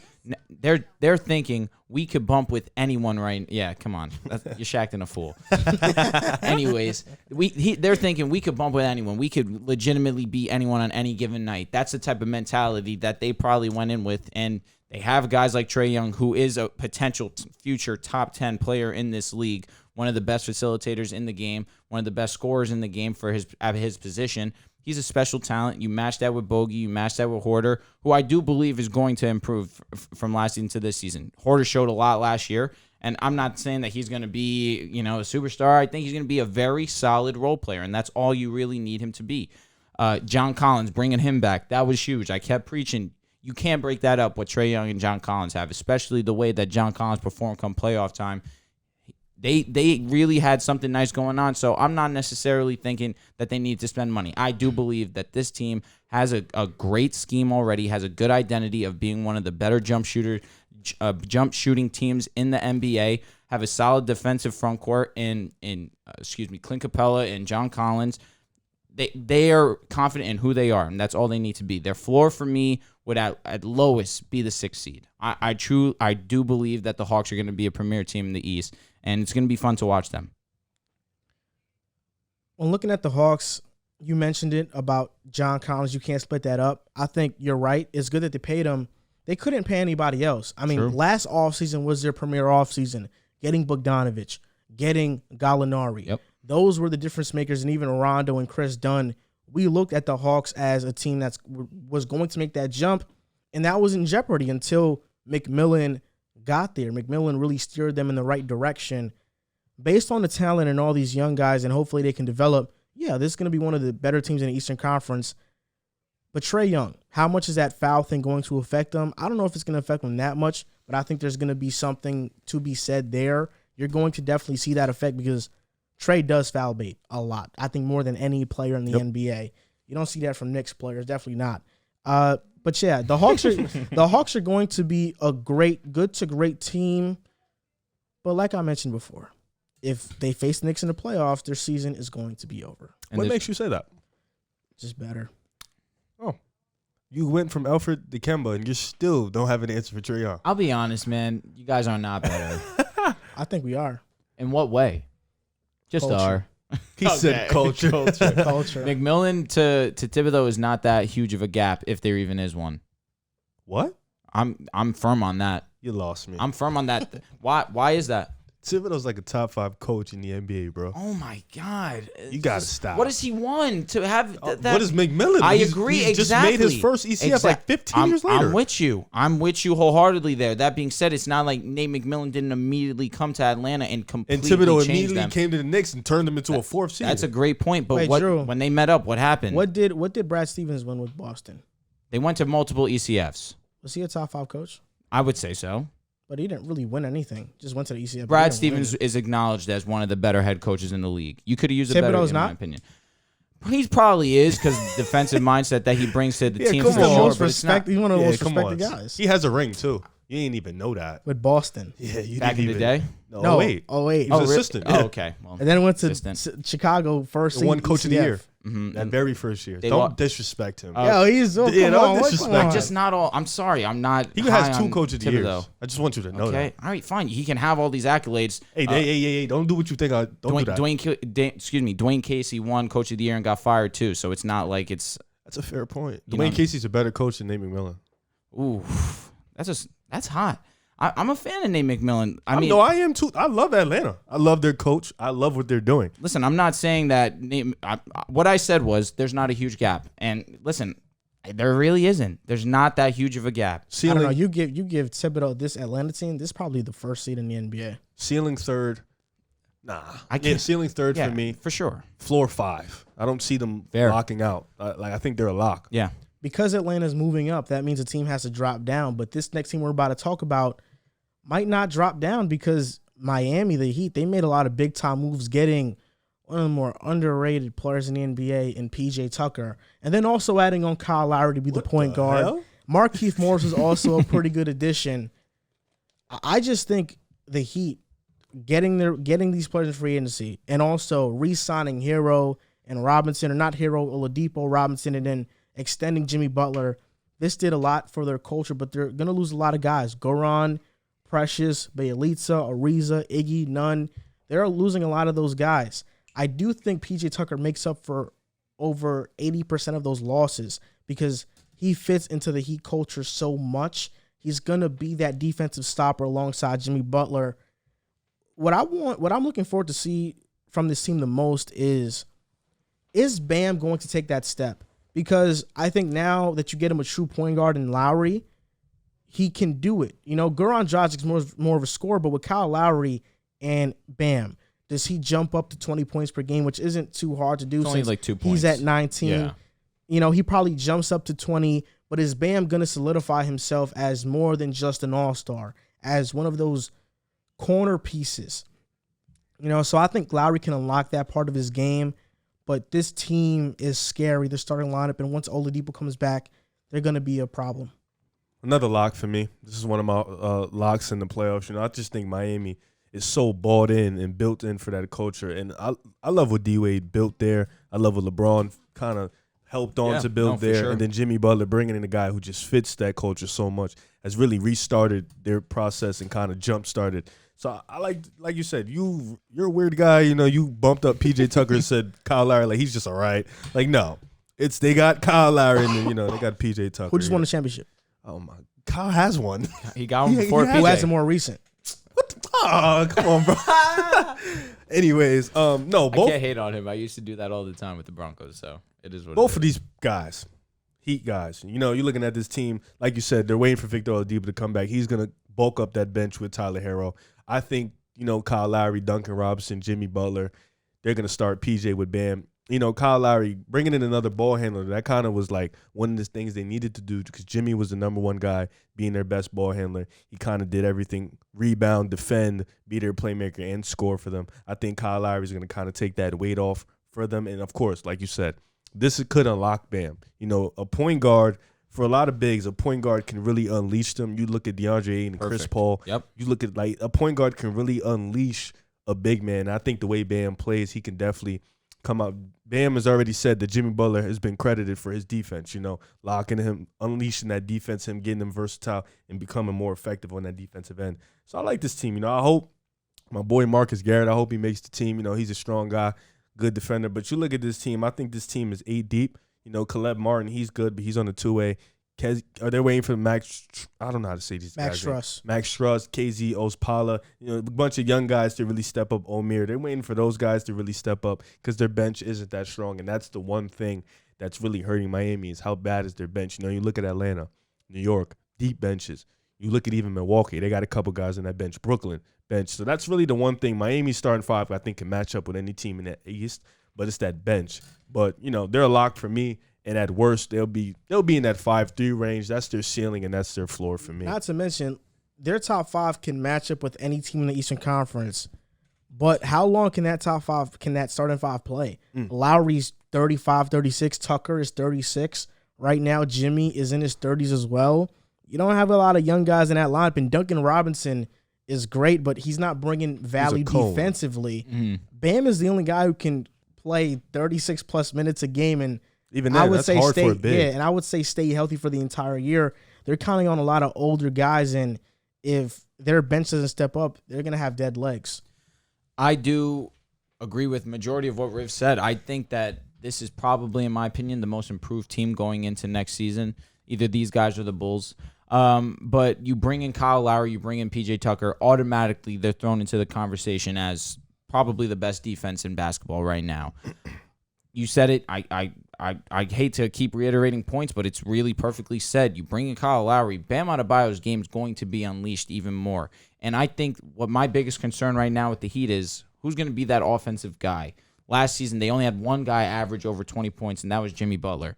And Jimmy Butler got hurt, and that's why the Heat dropped off to the 6th seed. Once he came back, he really saved their season. And then Jimmy was spent come playoff time, and Milwaukee obviously had the answer for for Miami and handled them swimmingly. But I just don't know if this team is going to be as offensively dominant as needed to beat a Milwaukee, as needed to beat, obviously, Brooklyn. Defensively, they could bang with anyone. They really could have that claim as the best in the league. But offensively, I am concerned. I do think now you bring Kyle Lowry, it's going to relieve some offensive stress off Jimmy Butler, and it's going to allow him to play more or not spend as much energy as he has these past two seasons trying to score the basketball. We've seen it in the finals. He was bent over, trying to gasp for air. He was as exhausted as could be. And last season, he ran out of energy too, and he had a terrible series. You bring in Kyle Lowry, you bring in PJ Tucker. There's not as much responsibility on Jimmy. You need Jimmy to be the primary guy on this team in order to be successful. And I think that's what these additions do. But I do have my concerns on offense. The Kyle Lowry addition, yeah. I don't know how much the PJ Tucker addition makes for them offensively. Oh, no, that has nothing to do with what I was only talking about Kyle Lowry. No, I was laughing because I thought you mentioned PJ Tucker. I could have sworn you said PJ Tucker. Listen, PJ Tucker, Kyle Lowry, defensively, that's what I said. Yeah. That's what makes them one of the best, if not the best defense. Defensive starting five. Dude, that's ridiculous. Kyle Lowry, Jimmy, you have Bam. PJ Tucker probably is going to start. It's a switchable defense and for then the most part. Probably, who's it, Duncan and... Yeah, Duncan will start. I think so, too. Mm-hmm. They need Duncan to start because Harrell needs to come off the bench right now. They need that scoring punch. For sure. Off the bench. I'm really not that concerned about their scoring too much. Okay. And even with their scoring, I think the Heat are in that second tier of Eastern Conference teams where they're not quite a contender, but if an injury does happen to a contender, now we can get past them. If a Harden or KD does go down, we can get past Brooklyn. If we're just facing one of those guys, we can get past them. If Middleton goes down from Milwaukee or maybe Drew Holiday, okay, two of those guys, we can beat them. I think Miami is in that tier. Jimmy Butler in the finals, yeah, he didn't have Goran Dragic, though, and that was huge, and that's why he was so tired. Bam got hurt, yep. And then versus the Heat, now you have Drew Holiday on him. Mm-hmm. Now that defensive unit, it's just different. I think they came in with a different mentality. I agree. I think Tyler Hill's going to take this step, a next step this year. For sure. I see 18 points per game from Tyler Hero. Yeah, I could see him winning the award as well. Bam Adebayo, I think, takes another leap. I think Jimmy Butler stays around the same points per game averages, but Hero's going to be that key guy, and he's good enough to be a starter, but they want to start Duncan because Hero can create for himself. Duncan is much better suited to spot up and space the floor for Jimmy, Lowry, and Bam. But I think people are sleeping on how good Tyler Hero can be. Just 2 years ago, as a rookie, when he was in the playoffs, we were praising his potential. he was we were throwing him into categories of untradeable. Oh, you can't trade him for Harden. You can't trade him for Lowry. Say them. Yeah, and a lot of people fed into this narrative. Yep. Then sophomore season stayed relatively the same, but didn't perform in the playoffs. Now all of a sudden he is not worth much. He's just an afterthought. I think that's wrong. This guy's going to come to play, and I think he has a chip on his shoulder as well. I've seen some pictures of him looking bulked up in the offseason, so he's gotten stronger. The Heat can be the third best team in the Eastern Conference, and they can make the ECF. They can possibly make the finals if one of those stars are injured for those top teams in the Bucks and Nets, and their floor for me is the 5th seed. Yeah, I think, the one thing about Jimmy, he's so unselfish as a superstar. He can do everything for you on that basketball court, aside from shoot the 3-ball, of course, but he could. But he's just so unselfish, and, he can do everything, and I think that's what's going to, benefit this team, a guy who isn't a me guy, he isn't an ego guy, he doesn't care who takes the last shot, he just wants to get the win. And that's another guy, Kyle Lowry, PJ Tucker, a lot of guys without that ego. You leave that ego at the door when you come into Miami. And like you said, Bam. Bam and Tyler Herro are key for this team. It's key for the development. It's key for the culture. These two guys have to make that leap. And Tyler Herro can be a 6th man of the year. They're going to need him to play at that type of level off that bench, especially with Oladipo not coming back until the middle of the year. So they're going to need him to be big. But I think this team is really good, and this team can definitely make an Eastern Conference final if all things fall. But this team can stack up with any team in the East. Another key component that we haven't spoken about, surprisingly, is Eric Spoelstra. Eric Spoelstra is obviously one of the better coaches in the NBA, period. He's taken this Miami Heat team from post-LeBron, post-D-Wade, post-Bosh, and really quick has already made them a serious contender again. Now, my ceiling for Miami is probably the 3 seed. I don't see them being higher than Milwaukee. I don't see them being higher than the Nets. But they could be right beneath them. They're that good. Defensively, they will be that good. Offensively, they will do enough against the rest of the teams in the Eastern Conference. They will hold their own against whenever they play the Western Conference, obviously. I don't have my worries about Miami until come playoff time. Once playoff time comes, then I'll start wondering who's going to be that guy that they're going to give the ball to and say, hey, get us a bucket. It's going to be Jimmy, but who's going to be that second guy that you really can rely on? Jimmy can't do it by himself. We've seen it. Now, it's... No, he do what by himself? Win. To get to a championship. Or win a championship. What's wrong with that? I think we've seen Butler do it. That's what Really? I don't think we've seen Butler win a championship. But that's what I'm saying. We've seen him put a team on his back. I mean, sure, you could say that, but I'm thinking big picture. What's the ultimate goal for me personally? It's to win a championship. I get what you're saying. You're 100% right. We have seen Jimmy win against the Heat. He did a majority of the work. Against the Lakers, he was the only guy. But you can't be the one. No one wins by themselves. Yeah, it's history. Against Boston, Hero stepped up. Exactly. Man stepped up. It was a team effort. Lakers, I mean, they got hurt, and Jimmy was by himself. You can't win like that. 40-point triple. He did his thing, bro. Listen, Jimmy is like that. I hope I didn't sound disrespectful to Jimmy. He did. Yeah, just a little bit. But that really wasn't my intention. It's that's why. Yeah, it's solely just you can't do it by yourself. He needs a supporting You mentioned cast. Spoelstra. It caught me by surprise because I thought you were going to mention Oladipo because we haven't talked about Oladipo at all. It's just that his injury concerns scare me. Like, let me just ask you. What Oladipo are we getting? That's a great question. Let me ask you this question that's even better. Between Tyler Herro and Oladipo, who's the true X factor for Miami? Oladipo. Because of his defense. Good point. But he's on 2 back-to-back bad injuries. But do you need Oladipo's defense? Yes. You don't necessarily need it. I think you do. Need because Hero's if offense. Oladipo, you do need his offense. You know why I think you don't? Well, I think you do, but I think you need Oladipo's defense more because if you roll out a lineup of Kyle Lowry, Oladipo, Jimmy Butler, PJ, and Bam, that's all 5 can guard. But do you think Oladipo needs the ball to be successful? No. Okay. I don't think so. Okay. And that's what's going to be key. I think he's established what he is at this point. I just think better off ball, Tyler Herro. Of course. But I think what fainted them last year and even in the bubble at times is Herro and Robinson, although they can hit the 3-ball, they become pretty much they become dangerous on the defensive end because now people are hunting for them. Fair enough. So it's like now you got Oladipo and Lowry and Butler out there.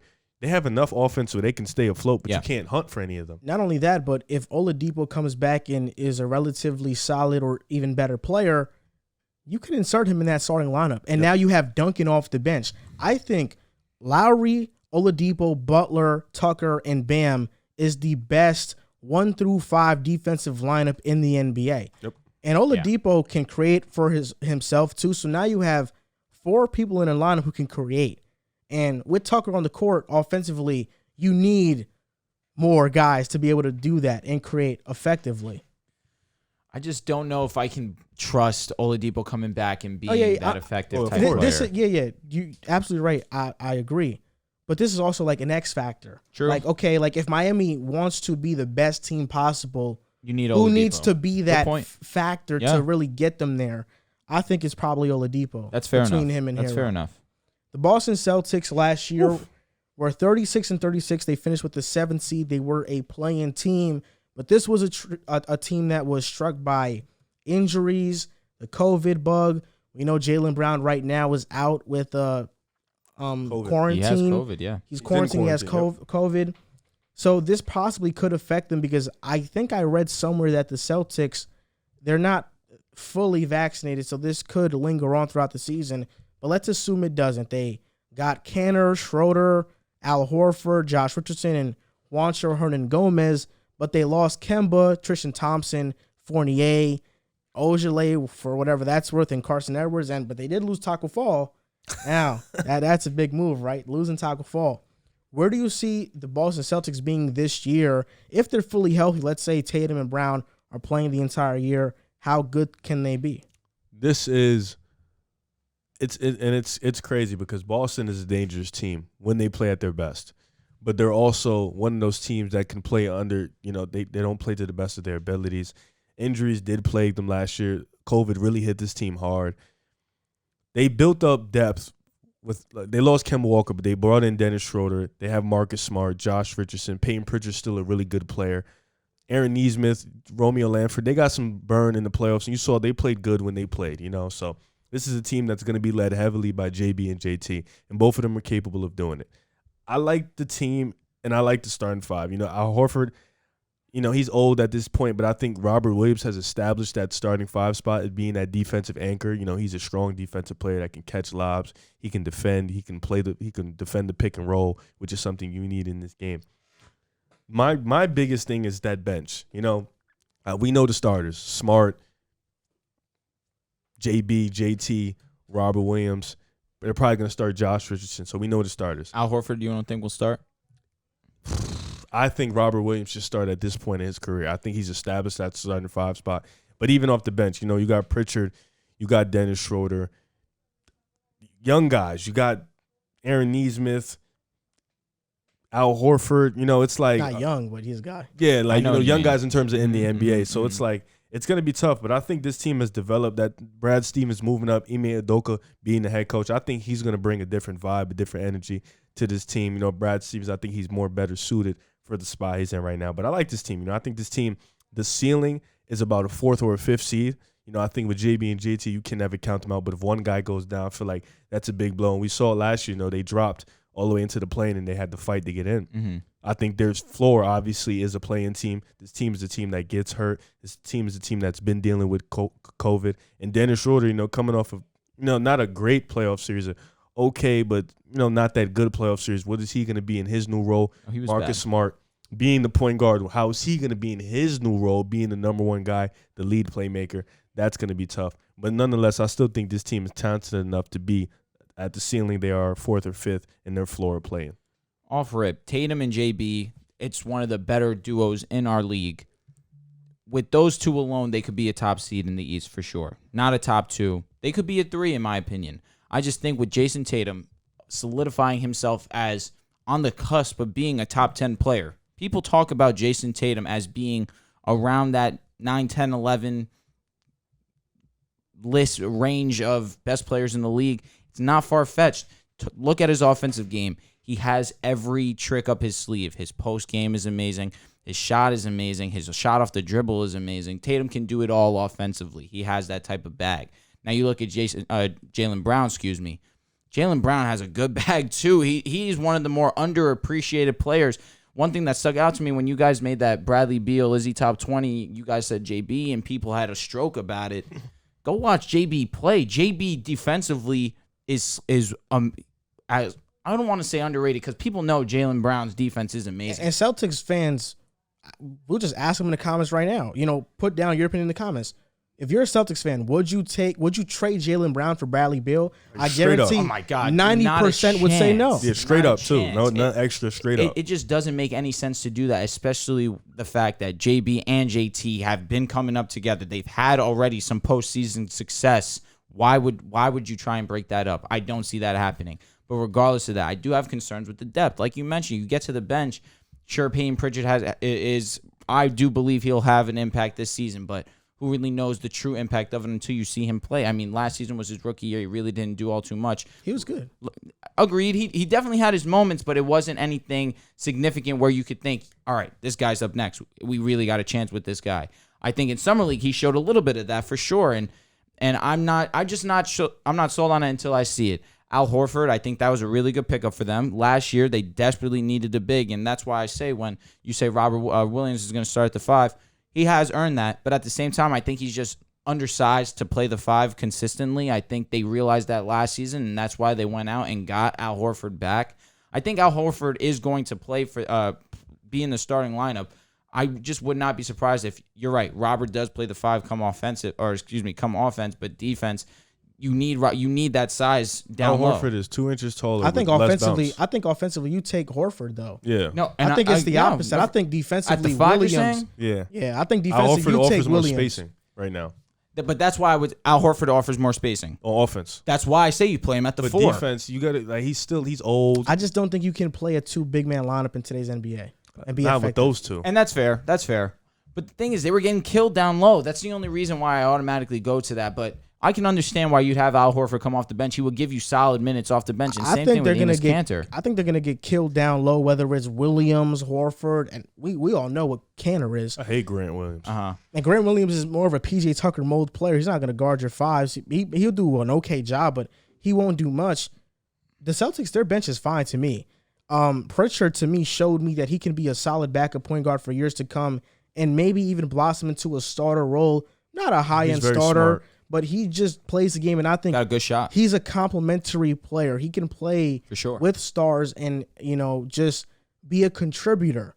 I think Dennis Schroeder has something to prove this season. I think he's going to be in the 6th man of the year running for the entire year. And quick, for the contract that they got him for, that was of course, a steal. That's a great contract.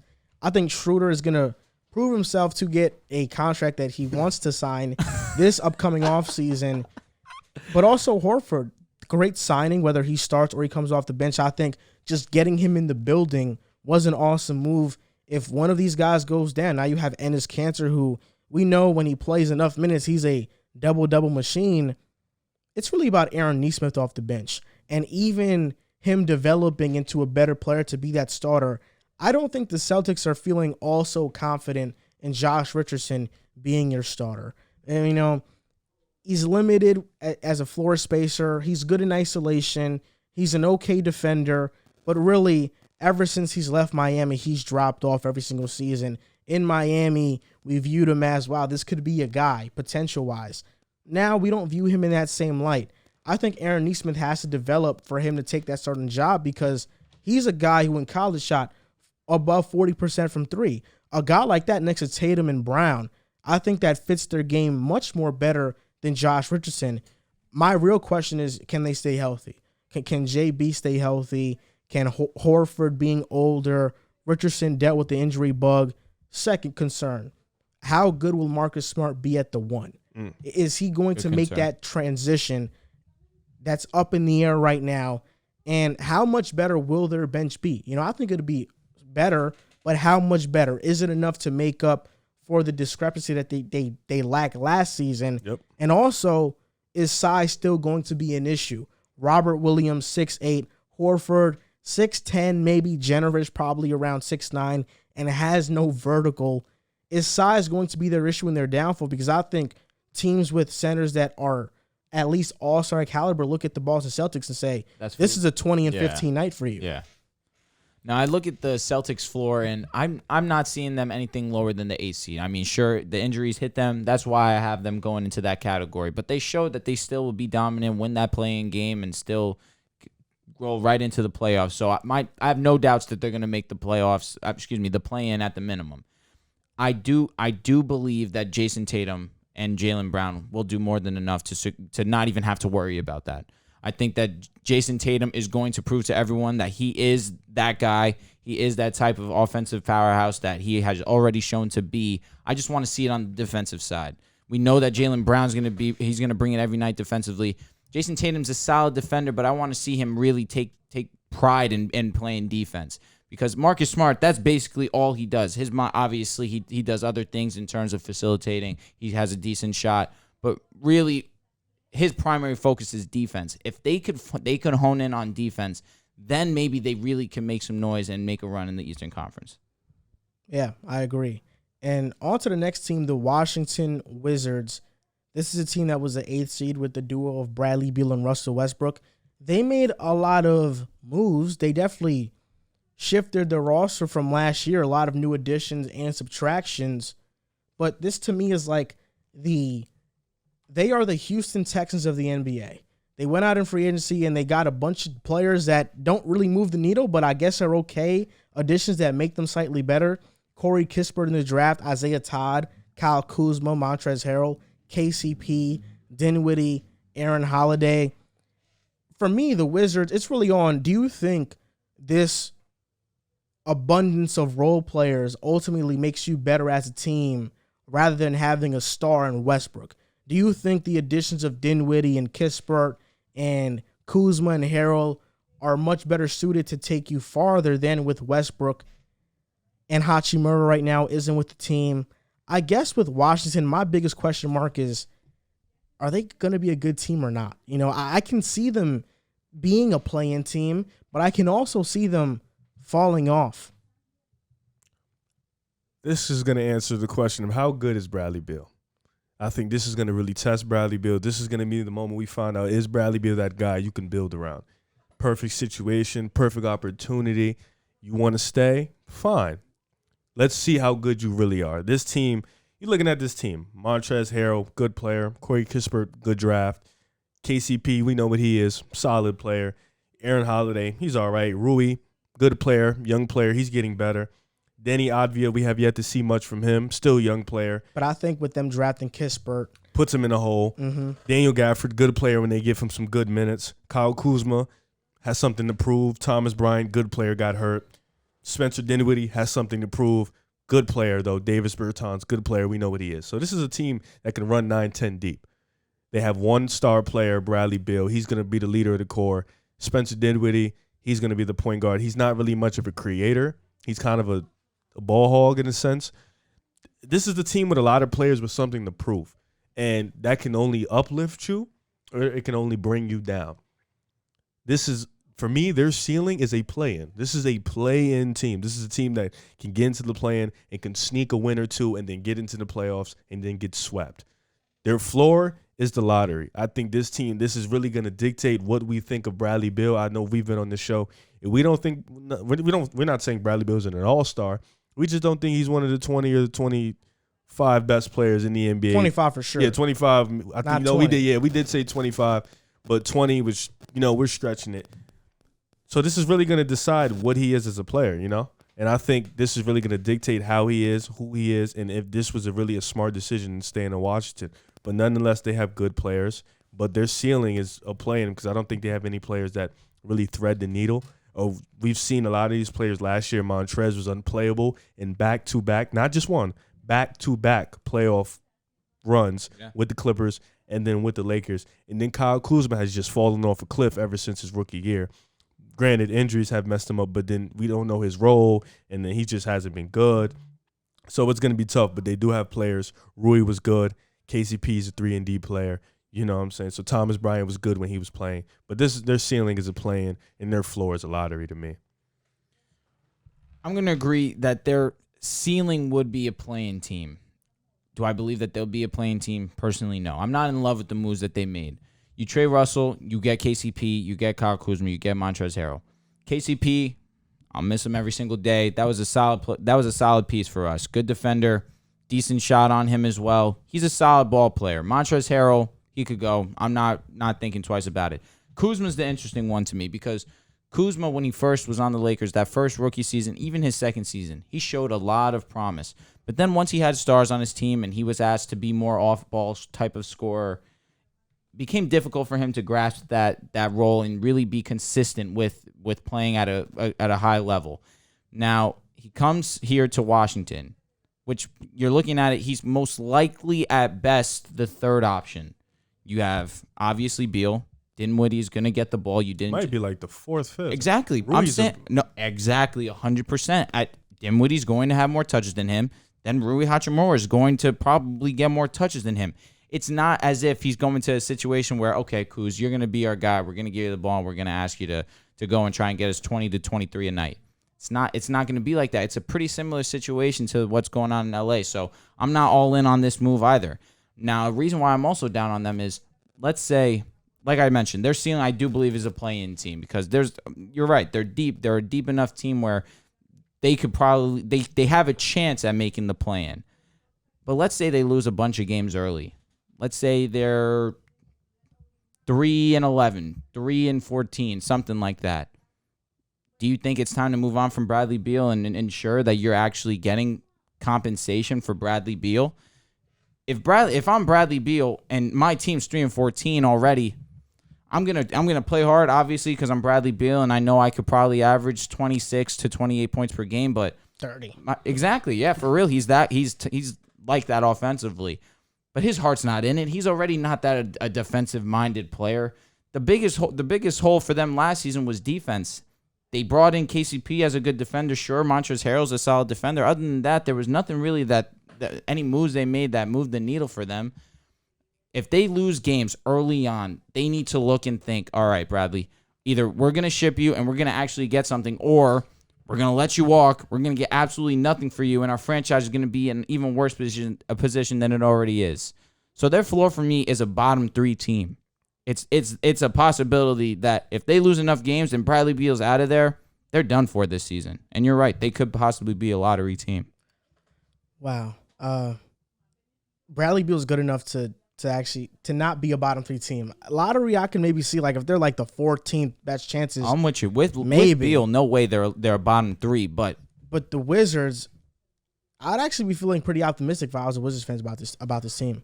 For the reason that I think when asking that question of do a combination of role players fulfill a role of a star, it depends. I think Russell Westbrook, it does. I think these players, I'd much rather have Dinwiddie, KCP, Kuzma, and Harrell rather than just having Westbrook. If I am a team like Washington, who already doesn't have 2 stars that can compete for a championship. But I think Washington is in a good position, and they fired Scott Brooks. Wes Unseld Jr. is the coach now. I'd be feeling very optimistic about that. Scott Brooks runs one of the more predictable offenses in the NBA. And it's been that way since OKC with Russ and KD. It's our offense is running through them. They're going to take their turns on who goes, who ISOs when and where, and that's it. In Washington, it was much of the same thing. They didn't have a fluid offense, and their defense was bad as well. But I think Daniel Gafford, finding him, who was a gem, does up their defense. Kuzma is not a bad defender. Dinwiddie, Beal, we know they're bad. But I think this offense has the potential to be a very fluid and free-flowing offense, which is going to help these players. But we mentioned it the other day, they lack a true playmaker, right? Dinwiddie's not a playmaker. Beal's not a playmaker. Kuzma isn't either. Maybe even without Scott Brooks, we're looking at a team that just takes turns. Yep. I think Kuzma is the third option. Harrell's going to come off the bench, and he'll be that guy. Mm-hmm. But I think Kuzma is going to fill into that third role, and there will be nights he'll be that second. But I'm not sure if Kuzma's just... Hachimura, though. He hasn't reported to the team yet. And he's dealing with some personal matters. So Hachimura might not be there to start the season. Kuzma, I think, does settle into that role, and their bench has a lot of players that are good and good NBA players. I'd be feeling optimistic about this team and the direction we're going in if I was a Wizards fan. But in terms of what they can be, they're a play-in team. I think their ceiling is making it to the playoffs as the 8th seed. Yep. Their floor is missing it as a 10th, 9th. But they're definitely a play-in team as long as Bradley Beal's there. They have a good collection of talent on their roster that can do okay. I wouldn't say do too great, Yeah, but they can do okay. I agree. I think, lottery, when I say lottery, I don't mean bottom lottery, but I think they're like in the 12. They'll pick in the 12, 13, 11s. Like, they'll pick there because they're still a team that can make a run into the play-in. But, let's see. Let's, all the Bradley Beal fans jumping on our necks. He's this, he's that. So let's see. And they complain about him not having a team, but he chose to stay. Yeah, so let's see. This is a team that can get you into the playoffs play-in. Let's see. We've seen guys drag worse teams to the play-in or the playoffs. So let's see how good he really is. Let's see if he can carry this team. This team is a solid team, up and down, 10-man rotation. So we'll see. There's a lot of guys with a lot of things to prove, so it's going to be a chip on their shoulder. Same with their coach. So it's going to be interesting to see, definitely. Another interesting team are the Indiana Pacers. Woo. They won 34 games last year. They hired a new coach, Nate Bjork. I think that's how you say it. I might be pronouncing it wrong. I think I am. So they fired him after 1 year because the players didn't vibe with him. Rick Carlisle is now their coach. And the last time Rick Carlisle was the Pacers coach in his first year, they won 60 games. They had a lot of success with Rick Carlisle. And I think the biggest question mark is how healthy will they be? Brogdon was hurt. Sabonis and Brogdon missed 10-plus games. Miles Turner missed over 20. LeVert, we know he's always going to play half a season and no more than that. And Warren missed the entire season. So are the Pacers going to stay healthy? And will the addition of Chris Duarte and Isaiah Jackson and Torrey Craig be enough to maybe make up for the lack of their starters getting hurt constantly? I think that they're an interesting team. To me, they're a 6 seed if everybody stays healthy. I think 10 seed. I think they're still a playing team. This, to me, is a playing team. But, man, the Pacers, there's a lot of question marks. And I heard that there's a Ben Simmons rumor going around that if they were to trade for Ben Simmons, Karis LeVert would be involved in the deal. This is all, like you said, this is an interesting team. This is a team just full of really good players. The team full of real star. If you want to count Sabonis in that. I'm not too high on Sabonis as everybody else. Sabonis is borderline that. Yeah, I'm not as high on Sabonis as everybody is. I don't think he's a franchise player. I don't think he can be the best player on your team and you can see consistent success. I think he lacks on that defensive end. He's not a guy you can give it to. He can go get a bucket at all times. It's weird. Malcolm Brogdon, I think he's a really good player, but I don't think he's that guy. Same with Karis LeVert, same with TJ Warren. This team is very interesting because this is a team, like I said, full of good players. Jeremy Lamb, he's back. Torrey Craig, that's a good piece. I think Chris Duarte was a good pickup, a 3-and-D guy who can come in, who can instantly impact the game as a rookie. But you look, TJ McConnell is still there. He was solid for them as the backup role. But I think this team ceiling is a plan. This is just a team full of good players. They don't have any game changers. This team, they did get a game-changing coach, I feel like. I think Rick Carlisle is going to change the culture there. I think he can definitely benefit them. But this is a team with a lot of just good players and even not just good players, injury-prone players. Karis LeVert, Brogdon missed some time. TJ Warren, we still don't know when he's going to be back. He's missed some time. Miles Turner, he's had nagging injuries throughout his career, and even then, he's been on the trade block for the past 2-3 seasons. So this is a team that has a lot of question marks, and it's going in a weird direction. Not even a weird direction. It's going in the direction of just consistent mediocrity. It's just Indiana has been a team that has refused to rebuild. They're trying to compete, and they're still trying to compete, and this goes back to having Paul George. You had a window with Paul George that ended abruptly.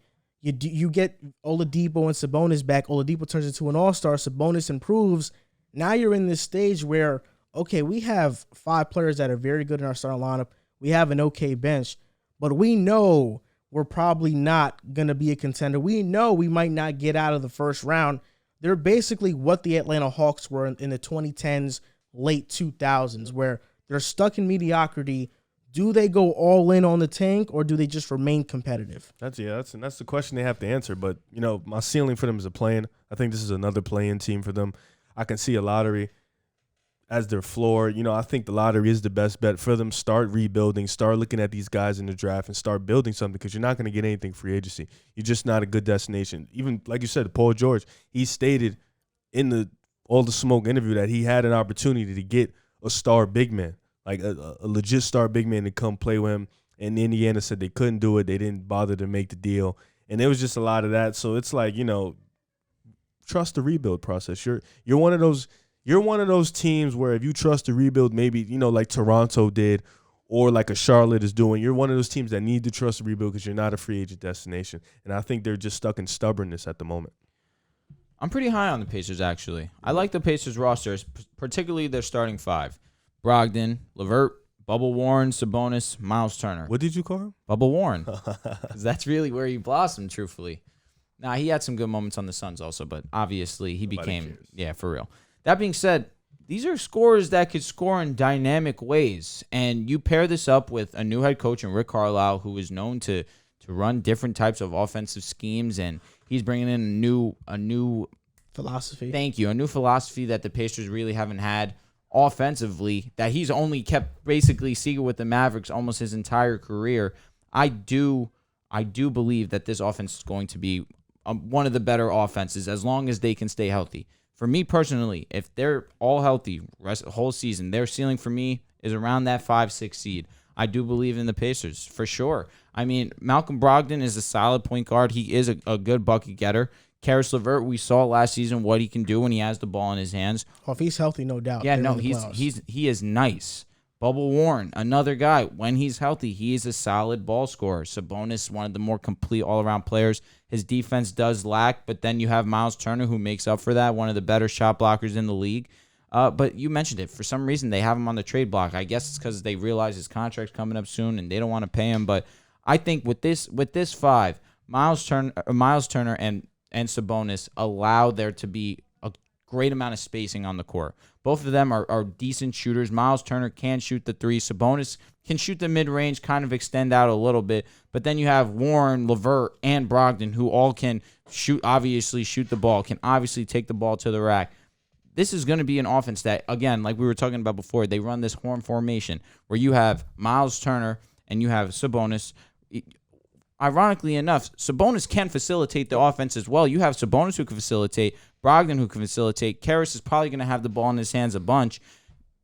It's just a bunch of different looks that the Pacers could throw at defenses, and it's going to mess a lot of teams up. As long as they can stay healthy, that 5-6 range is not out of the realm of possibility. However, they get hurt, and that's true. And you look at their floor, I'm thinking they're a play-in team regardless, even still. I don't think that they'll drop 11 to 12 unless the 3 out of the 5 starters go out, or even 2 out of the 5 starters. It's possible that they drop off a little bit. But that being said, I am confident in these Pacers. I do believe that with Rick Carlisle, this offense is going to be really good.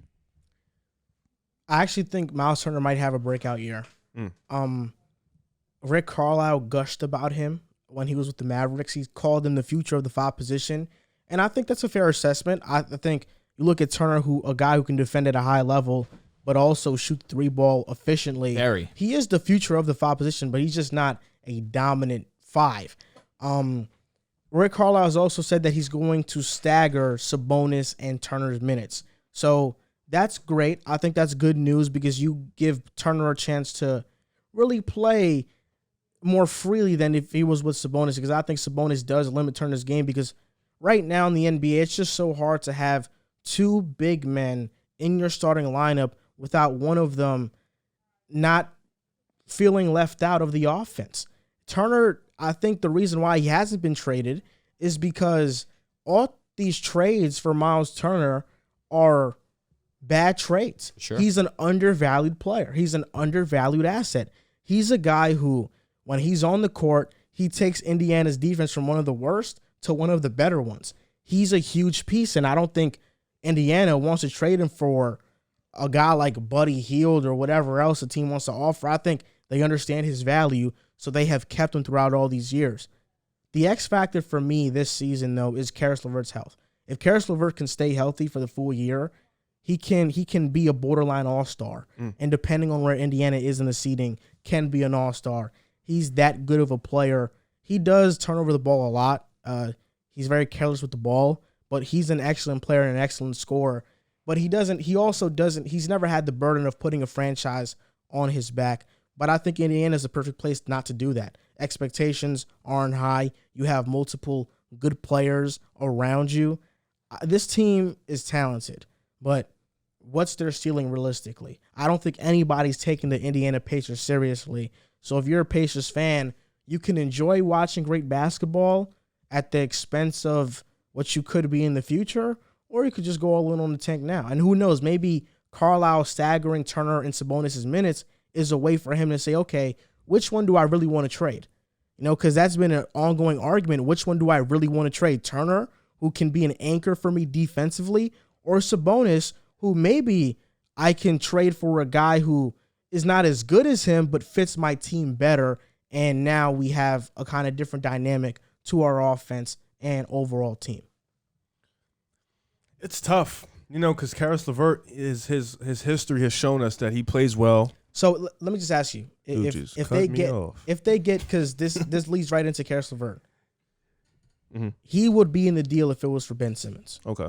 What does Ben Simmons, Sabonis, Turner, Brogdon, That's Warren so many sound Yeah, like it's to you? bad. I'm like not a it. huge fan of it because Keith's mentioned it too. It's like, you know, obviously Ben's a solid facilitator, but you don't necessarily want the ball in his hands too much because of his lack of offensive production. In terms of obviously scoring the basketball, you add Miles Turner, who obviously can stretch the floor, so maybe that provides some kind of spacing for Ben to go down low. Sabonis, he's not an excellent three-point shooter. Obviously can shoot the three ball, but he kind of extends like just beyond the free throw line. That spacing would be not ideal for what it could be right now. That means Ben is fully reverting to the 3 spot. If he's going to Indiana, he will be a 3. Yeah, but that's what Keith said. But do I believe in that theory? I personally don't. I don't, because it's not about the position thing. It's about, well, it is about the position thing. Rich Paul has came out and said Ben Simmons wants a team built around him. Ben Simmons wants to play like Giannis. Giannis plays that point guard role a lot. Sure. Very early when he won his MVPs, he was the primary guy. But then we noticed in the playoffs, it doesn't really work. And he transitioned. So he transitioned. But Ben Simmons ultimately wants to play that 5-out style and attack and play that way. I think that Indiana team kind of suits him. And I don't know, maybe if they do trade LeVert, maybe Sabonis goes as well, and you get a player who fits around Ben, who's a 3-and-D guy or can space the floor very well. Now you have Brogdon, Warren, Ben Simmons, Turner, and a good 3-and-D player. It can work. You know, there's a lot of possibilities. But Ben Simmons does lift their ceiling, I think. I just think that if you trade Sabonis, you trade Karis LeVert, this is not as intriguing to me as it is right now. Right now, they have a lot of great spacing, which is why I'm so intrigued by Rick Carlisle coming in and instilling these new philosophies to the squad, because they could do so many dynamic things, because not only is Sabonis a solid facilitator, he could play that pick and pop, pick and roll type play, as can Miles Turner. Karis LeVert can run the point guard type play as well. You have Brogdon, obviously, is that hybrid 1-2 guard as well. Warren is a solid... He's a slasher. He is a slasher, but he has a good shot as well. I mean, It's manageable. for sure. I mean, I'm pretty sure he had 8 threes in the, I mean, he shoots like 35% for his career. which isn't bad by any means. I mean, it's manageable. No, yeah, it's average. for sure. It's Yeah, average. which I'm more than fine with. And with a starting 5 like this, it could be a problem for real. Problem? As in, like, you know, obviously, offensively, it'll be a problem. But defensively, that's where I have my concerns, other than Miles Turner. The swaggiest team in the NBA, the Charlotte Hornets. I think if we were to vote on the team that had the most handsome players, they'd probably win that poll. If we were just to put it out, the Hornets are 33-39. They were the 10th seed in the NBA, and they added James. Wow. They added James Bucknight, Kai Jones, JT Thor, Scotty Lewis, Ish Smith, Kelly Oubre, Plumlee, and Awundu. I mean, when I'm telling you guys that this probably the best collection of handsome players, this probably goes to the Hornets. I mean, Bucknight and Oubre are being added to this team. Sheesh. That's an all-star caliber roster. Subtractions: Devontae Graham, Zeller, and Malik Monk are now gone. This year is about LaMelo's year 2 leap. How good is it going to be? We saw Trae Young go from 20-8, 20-9 his rookie season to then touching 30-10 basically in his second year. So what is LaMelo going to do? Rozier, we know he had a fantastic season. Is Hayward going to stay healthy? If he is, I think this team can be the 5th seed in the Eastern Conference. I'm very high on the Hornets. The separator 5th seed? Yes. The separator for me in the East between the 3rd seed and the 8th seed is about 4 or 5 games. Yeesh. So I do think their ceiling could be the 5th seed with LaMelo, Rozier, Hayward, Bridges, Plumlee. Off the bench, Oubre, Bucknight, PJ Washington, Kai Jones, McDaniels. They can run small. This is my concern. It's not the starters. It's the bench. And it's James Bucknight and Oubre. I wasn't sure why they got Oubre at first because I just don't think he's a fit with many teams in the NBA. When I look at James Bucknight and I look at his play style, it reminds me a lot of Jordan Poole, a rhythm scorer. Needs the ball in his hands, although he could come off the screens and pin downs and be effective that way. I want the ball in Bucknight's hands. Oubre limits that.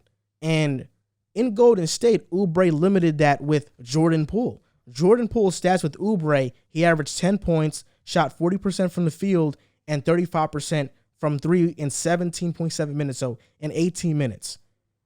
Jordan Poole without Oubre jumped up to 23 minutes per game, averaged 16, shot 48% from the field, and 35% from 3. I think James Bucknight is similar in the way that him and Poole play, that it's better if you don't have Oubre on the court with Bucknight, but if he's going to be on the court with Bucknight, that's probably going to limit his game. So that's the only thing I really don't like about the Hornets team, but I like the style they play. They're a fun team to watch. James Borrego has instilled a culture within this organization.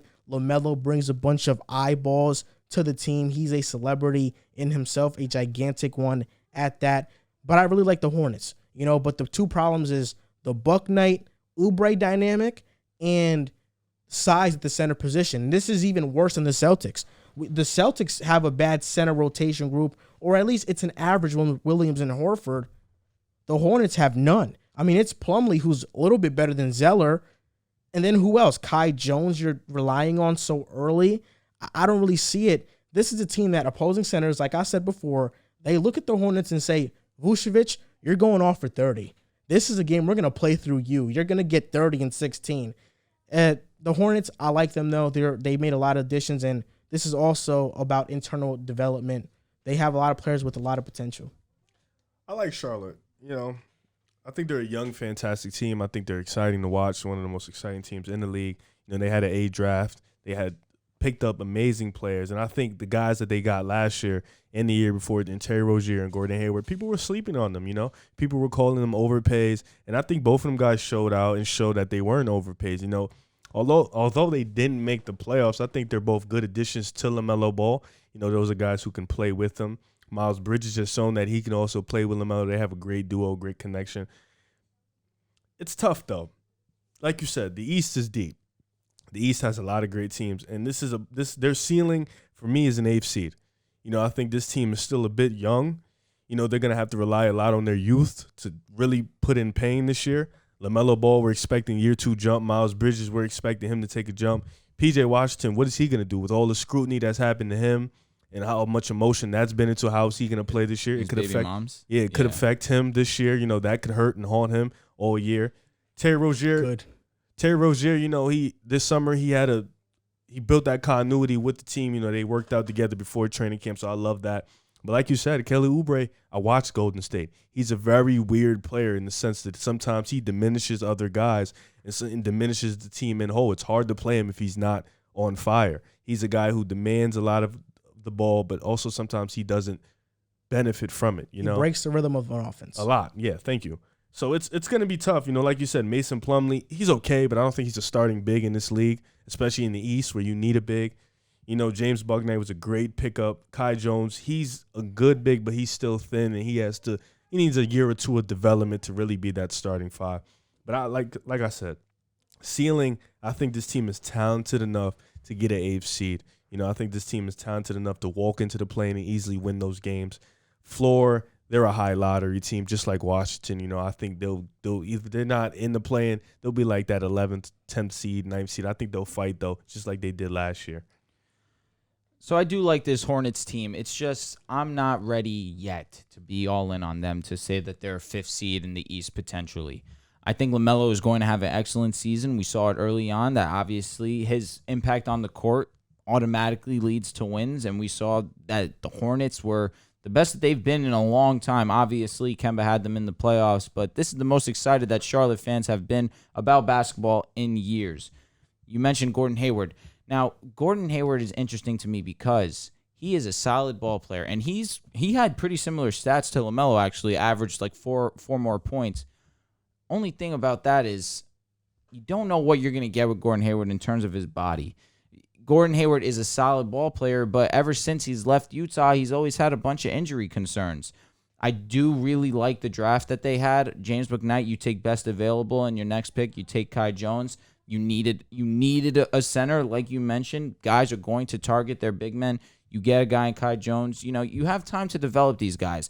The Hornets are not going to be contenders this season for a championship. The whole goal with LaMelo Ball is to eventually build a team around him to compete, to at least contend for a championship. And who knows with the development of how the Hornets run their organization and the way that LaMelo initiates the offense and gets his guys involved, how Kai Jones can develop. PJ Washington. I'm high on PJ Washington. It's just in terms of his consistency is what I'm not high on. Because we've seen what PJ Washington can do when he gets really hot. He can drop 40 points in a game, but then he goes and can go the next night and just drop under 15 points, 12 points. If we see PJ Washington become more consistent, you can smile at me. PJ Washington 40, bro. Damn. It's amazing.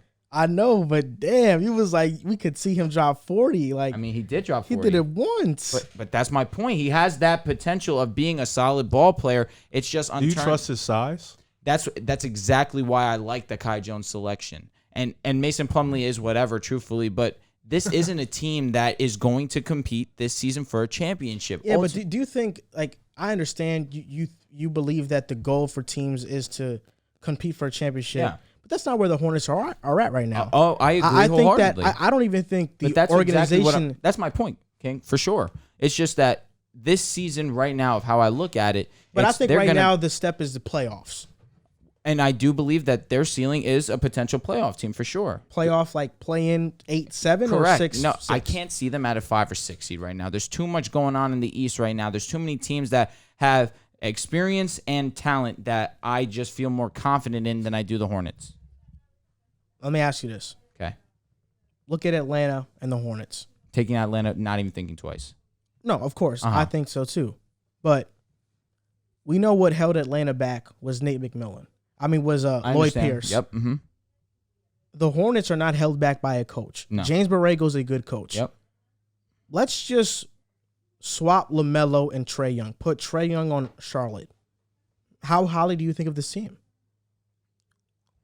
Trae Young's solid ball player, obviously. No, they're a lock to make the playoffs with that. Well, LaMelo, let's just say he takes a year 2 jump similar to what Trae did. Jumps up 8 a game. That's asking a lot. I'm not ready. I just dropped down OD. I'm not ready. I don't know if that's asking a lot based off the flashes we've seen from LaMelo. He's not the jump shooter that Trae Young is. Well, Trae Young shoots 35% from 3. LaMelo shot that last year. I know Trae Young is a much more of a deep threat. I know he's a better shooter, but I don't think LaMelo is a liability at shooting. I'm not saying that. I'm just saying, given the fact that Trae Young's jump shooting ability, and I think it's so high. But I also think LaMelo defensive upside 100 times higher than Trae. Yeah, and as a playmaker, it's very close, bro. You look at and you might favor LaMelo because of his size at 6'7" to view over defenses. It's not even that. Trae Young, the difference why we might not see that jump is because Trae Young, when he did the jump, the team was predicated in putting the ball in his hands at all time. Mm-hmm. Charlotte is not predicated like that. LaMelo, we won't see the ball. Yeah, but you're also under the assumption that, well, I don't know if you're operating under this assumption, but he was a rookie.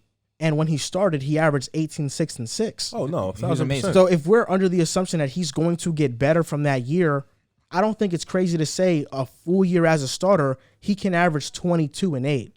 22? 23 and 8. With Terry Rozier and Gordon Hayward. Yes. tough. I think so. I think that if you look at Gordon Hayward, Terry Rozier, and LaMelo Ball, obviously you want LaMelo Ball to And be if 1A. LaMelo takes that all-star leap, I think is this not a lock for the playoffs? I think we're more Lock for the playoffs, I'm not ready. It's all about depth, dude. Lock is obviously. 6 seed. Do you think LaMelo, Terry, and Gordon by themselves are a lock for a 5? I don't think Are you taking them over the Celtics? I don't think they're by themselves. I think they have a good bench, and I think Bridges brings a lot of value to their team as well. I do. I think Bridges I is think solid. overall they're just a good team. Listen, I think- I'm not disagreeing with that. I think LaMelo is going to take that jump that John Morant took. A marginal jump in his numbers and a marginal jump in his game. I don't think we're going to see it pop off in the stats, but I think we're going to see a jump where you're not going to look at the stats and be like, "Oh my God, he took a big improvement." But if you watch him, you'll be like, "No, he's taking steps in his game." I don't know. If, it's hard to say he's going to jump to Trey because even then Trey jumped in and he was the second year was like 28 and 11. That's a crazy jump from year 1 to year 2. Well, yeah, okay, but So I don't know. Trae if that's Young, gonna what happen. did he average his rookie season? 20? 29? Yeah, it's 19 and 8. So next season he averaged 29. So he took a 10-point jump Yeah, I don't. and 1 more assist. Yeah, that's not. LaMelo's not going to do that. I don't know. You don't think LaMelo can jump just up to because 8 assists just a game? because of the team. No, yeah, I think he yes, can. Yeah, for So sure. LaMelo averaged 15 last year. Yep. So if he jumps to 23, I think that's kind of like I don't it's think 2 he'll get to 23. It's 2 points off of that, but I think it's similar. I think he can get to I 23. think Rozier is going to be the leading scorer on the team. I don't think that if the Hornets want the success that they want to have, that Rozier is going to be the number 1. I think it's not. It's because LaMelo's going to take more of the playmaking this year because now he's going to be a full-time starter. But you can also be, obviously with Trae Young, you can be a facilitator and also still be your primary scorer. You understand what I'm saying? And LaMelo has the capabilities. I just think Trae Young to him is different because Trae Young is an unbelievable shooter. You understand what I mean there? And I just think that the team is too young as a whole right now to jump over the Celtics, to jump over the Bulls. You know what I'm saying? If the Celtics are hurt and like let's say they don't have JB. Yes, but like LaMelo got hurt last year too. Gordon Hayward got hurt. When I'm thinking about ceiling, I'm thinking about just thinking about different scenarios. All right, so ceiling. Philly without Embiid, like are they that far off from Charlotte? 6 teams better than Charlotte. Yeah, 6-7 teams better at than least. Charlotte. Even at their Charlotte's best, there's still about 6-7 teams better than Charlotte. You know, so at least. I think they're. So do you think Indiana's better than Charlotte? No.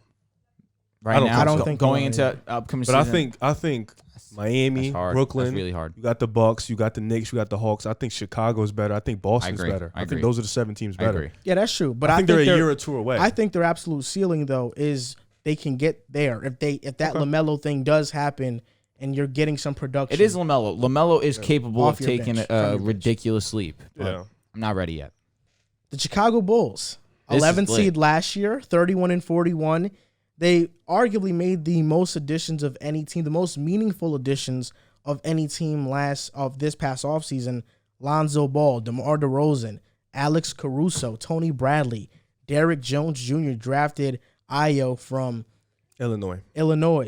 Subtractions, though, they did lose Thomas Satoransky, and they lost Garrett Temple, Theis, Denzel. I need you to say that. Thaddeus Young, I think, was a Oh pretty yeah, I need you to say big you loss. lost Denzel. I need you to make that Aminu, clear. Laurie Markkinen, Who Valentine? and Denzel Valentine, who's the superstar player, is now with the Cavaliers. Yes, he's gone. Thank God. We booed him. The Chicago Rightfully Bulls, so. the Chicago Bulls right now are receiving a lot of hype, and when you watch them play in the preseason, they look like a very fluid team. There is a lot of excitement to be had in Chicago, and I think it's warranted because this team looks very fun. It looks like it's going to be a fun team to watch. Where do you see them amongst the top teams in the Eastern Conference? Well, you can definitely see it. Even it was just a preseason game. I don't put too much into the preseason, but you even saw it in the preseason game. It's a lot of flair and it's a lot of energy. Just a new energy around the building, around the United Arena. Just a new vibe. We seem excited. You know, us fans, we're excited. This team is good. You know, I think this team, Lonzo, DeRozan, when we get Pat Will back, it's going to be a good team. I like this team, Zach LaVine. Yeah, this is, like I said with Bradley Beal, this is going to show us how good Zach LaVine truly is, being the number one. He has a team built around him. Let's see how he does, taking us to the playoffs. We built, I think our bench is still a little bit, I think we need a few more, not a few, but maybe one more piece. We don't have a backup big right now at the bench spot. That's probably going to trouble us. I mean, we got Tony Bradley, Alex Johnson, but I don't know if they're reliable guys on an 82-game season. Alex Caruso, Kobe White, they've assured that backup guard spot, point guard, 2 guard. They feel that. DJJ. Troy Brown Jr. Troy Brown Jr., yeah, but he's inconsistent. We don't know what he's going to, come in and do every night. Same with DJJ. He brings that defensive end, but he's very limited on the offensive end. But our starting five, I think, is one of the best starting fives in the East. I think we can go toe-to-toe with anybody in the East just from a starting five perspective because we have mid-range guys who can hit the mid-range. We got guys who can shoot the three ball. We have defenders. We have a bunch. We have 5 playmakers. 1 through 5, we have guys who can play make, even bench guys in Caruso, we got play, and we're going to run and gun. We're going to have that run and gun style that we like to run, speed, quickness, rebound, go, push it, and we got guys who make highlights, So I think our ceiling is a 5th seed, 5th, 6th seed. I think that'll be our ceiling. You know what I'm saying? We still have to figure out the chemistry on the court when the season actually starts, when teams start playing hard. We have to figure that out. Billy Donovan is still a question. He's a good coach, but people still have their questions about him, so we have to see how he's going to figure it out. But all in all, I think our ceiling is a 5 and 6 seed, and our floor is a play-in. I don't see us anything less than a play-in. I think we'll get into that for sure. I think if you guys are playing, the season's a disappointment, truthfully. I mean, you bring in all these guys. You want to be a solid contending playoff team, 4 through 6. You don't want to worry about the playing with the moves you made. And I said it earlier, if I think Miami is my number 1 most improved team, I think I have the Bulls right behind them. You go and you get DeMar DeRozan to add to a already solid scoring group, making him probably the second option on this team, a guy that can facilitate the offense. Joel is prominent on DeMar DeRozan being the guy. Hey, I mean, it's not too far-fetched, given from what we've seen in preseason already. You go and get the actual primary facilitator in Lonzo Ball, in my opinion. And I like this move for a bunch of reasons. Obviously, you guys needed a point guard really bad last season. You go and you get that in Lonzo Ball. Not only is he a really solid facilitator, obviously his strength is defense. Solid on-ball, solid off-ball defender. Lonzo's one of the better defenders at the point guard position. You go and you bring in Caruso, a solid defender, great 3-and-D player. He's looked really solid already here. You tweeted earlier that you didn't know that he was like this. I told you all you had to do was watch last season. Caruso was holding him back. Caruso is solid. Hey, to a degree, maybe he'll have a little bit more opportunity. You have obviously Vucevic. This you mentioned it. This starting 5 is pretty talented. You have talent 1 through 5. You have Lonzo. You got DeMar, LaVine. Is Baby Claw going to start for you guys when he's healthy? And then you got Vucevic. It's a solid rotation. My only concern is how the fluidity of the offense is going to go. Whether these guys are going to be able to allow these one guy to have their night, or if it's just going to be a consistent, constant ball movement, which I would think would be the best situation, truthfully. You want to have DeMar consistently get into his rhythm. You obviously want to cater to LaVine because LaVine is the guy. Vucevic, we can't forget about him because obviously he's a prime-time big in the league, can shoot the basketball, is solid at scoring. You don't want to lose him given that you have DeRozan, you have LaVine, you have Lonzo, who is going to be getting attempts as well. I just think that in order for them to reach their full ceiling, it needs to be a constant swing of things with obviously LaVine being the primary ball scorer. I think that their ceiling for me is around the 5-6 range. I feel like that would be a huge success for them, especially given the fact that they didn't even make the playoffs last year. Excuse me.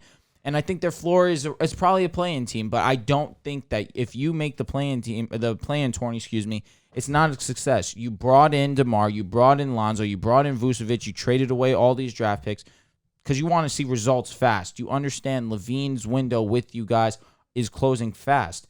You don't want him to think, all right, you know what, these guys just did everything they could to put a team around me and it didn't work. I'm taking my talents elsewhere.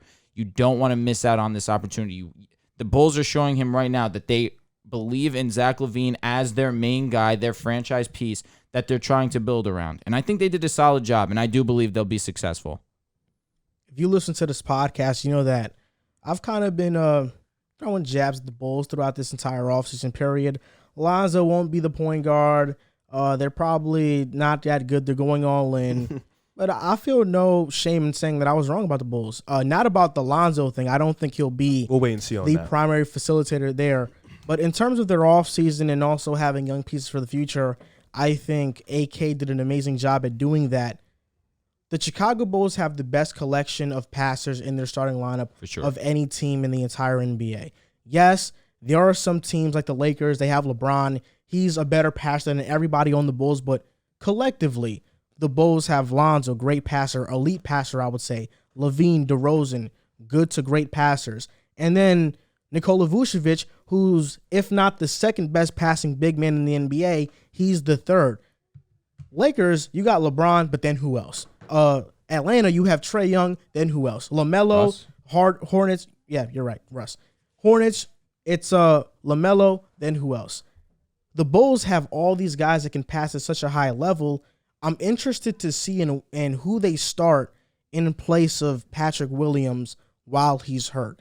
Javonte Green started in the preseason. I think that was a good dynamic. Having him run the one at times, being a gritty defender. I think he'd be great in the starting lineup just to start off and not play too many minutes, but just start off the game until Caruso comes off the bench.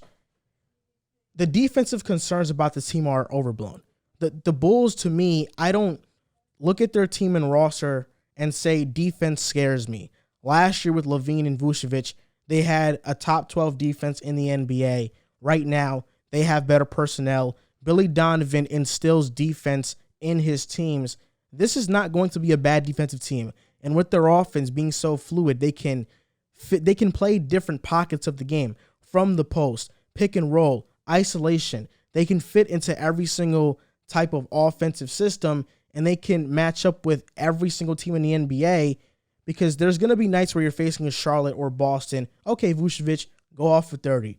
There's going to be nights where, hey, we're facing a Knicks, a gritty team. We got to pass the ball. We got to run and gun a little bit more. Or we just got to have Levine and DeRozan break your guys down, because the Knicks team defense, they have that, but individual defenders, not so much. So they can fit into different styles. I think this offense is going to be a top 5 offense in the NBA. They'll have a top 15 defense in the NBA. Their ceiling is a 3rd seed. No doubt about it. Their ceiling is a 3rd seed. I think they can be the 3rd best team in the Eastern Conference if everybody plays to their maximum potential and if defense isn't that big of a concern. I don't see this team not missing the playoffs. Yeah. They're going to make it, and their floor to me is the 6th seed. If everything goes wrong, if there are chemistry issues, maybe a guy goes down, 6th seed, no doubt about it. But I don't see them being any lower than that. And you mentioned it. AK was able to keep a solid collection of young guys while also bringing in veteranship and leadership, and I think that was huge. Patrick Williams, Kobe White.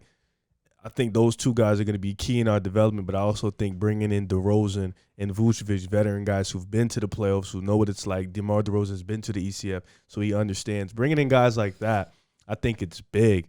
And, we still managed to keep young talent, which is great. AK has done an incredible job in the front office, and I think that was huge for us in itself. I mean, we've also mentioned that we believe that the best way to develop a young player is to have them be in a winning culture, winning atmosphere. Patrick Williams, maybe this year, next season, he won't be the player we think he can become, but year 4, can he be Jaylen Brownish, 20 a game, and now you have a future of Levine, Williams, and Lonzo? That can definitely happen. So I think that right now is about winning first and development later. Yeah. And I think a lot of teams in the NBA, we see, wow, they have a great young team every single year, but they never do anything. Sacramento, Minnesota, it's better to win now and let the developing happen in the process. Come next, because sometimes you get stuck in that phase where you're young, but you're too young and you don't have any experience winning games, so you lose them. The Toronto Raptors are a team that is always fun to talk about because we always get a bunch of engagement and interactions from Raptors fans. You guys are amazing. We love you all. And Toronto, they're a passionate fan base, die hard. It's a country. It's a city. No, I mean like the fan base is like a country. It's a whole country. Thank you. I know what you mean. I mean, it's the only team in the country, but I don't think that, I'm not sure about this, I could be wrong, but I don't think that many cities outside of the main ones in Canada really support basketball. It's when I be reading the comments, they like, bro, do Toronto Clips. The country is behind them. Like, that's what they say. I'm like, all right, well, I guess the whole country watches Toronto. Toronto's a gigantic fan base, and 2019 they won a championship with Kawhi Leonard. Very next year after that, they were the third seed in the Eastern Conference. Yep. Lost in the second round. Yep, they lost in the second round, but went to 7 with Boston. And now this past season, we thought they were going to be a playoff lock, but COVID, not playing at home, really messed them up. We know this team is going to play hard every single night, but with the loss of Kawhi, with losing Ibaka over the years, losing Lowry now, what is this team now with Fred, Goran Dragic, OG Anunoby, Kem Birch, Siakam? They drafted Scotty Barnes, who we are high on this show, and Chris Boucher and Precious off the bench. What are the Raptors going to be this season? Are they going to be a playoff team? Are they going to dwell just below 500? I mean, where is this team going to be? Well, with Pascal missing a couple games, maybe a month or two, he's out with a torn labrum. It was 5 months in June, so he'll probably be back November, December. So he's gonna miss a month of the season. Yeah, so give or take, we're probably gonna see a lot of Scotty Barnes in that starting lineup. I think that's good for the development process. I think getting him was great for them. Getting a guy who is a jack of all trades, who can play 1 through 5, who can defend at a high level, and who still has ways to go. But he's a young player who can improve.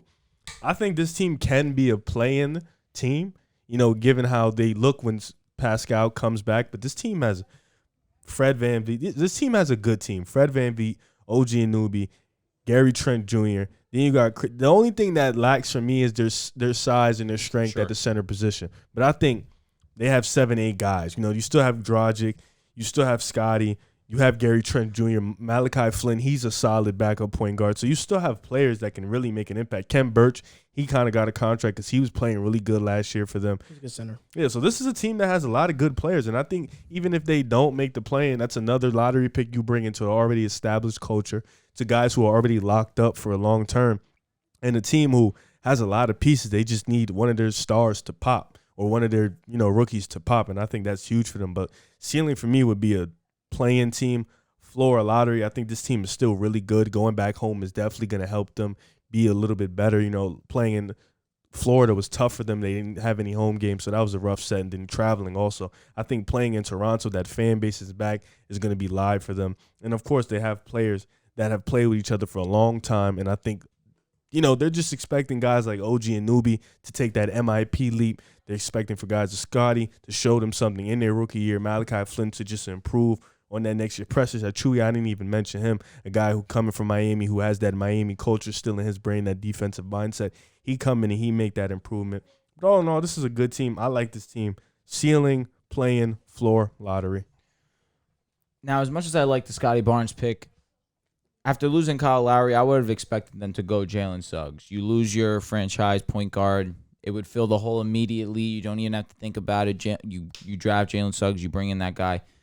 You bring in Scotty. Obviously, now they're catering to the defense. They're now a defensive. That's their identity. They're a defensive team. They have one of the better defenses in the league, which is why I do think that their ceiling is around a 7th, 8th seed, because defense does win games. We saw it from the Knicks last year.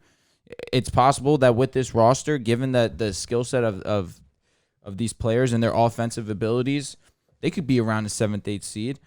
I think you bring in Scotty. Obviously, you're going to lose that offense this season. Excuse me.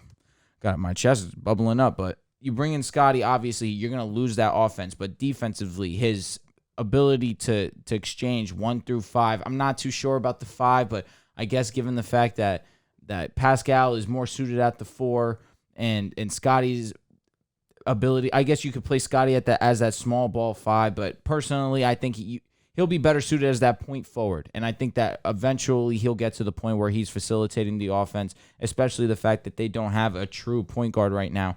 I think Federico's going to take a decent leap this year, points-wise at least, because he's going to have more responsibility on his back.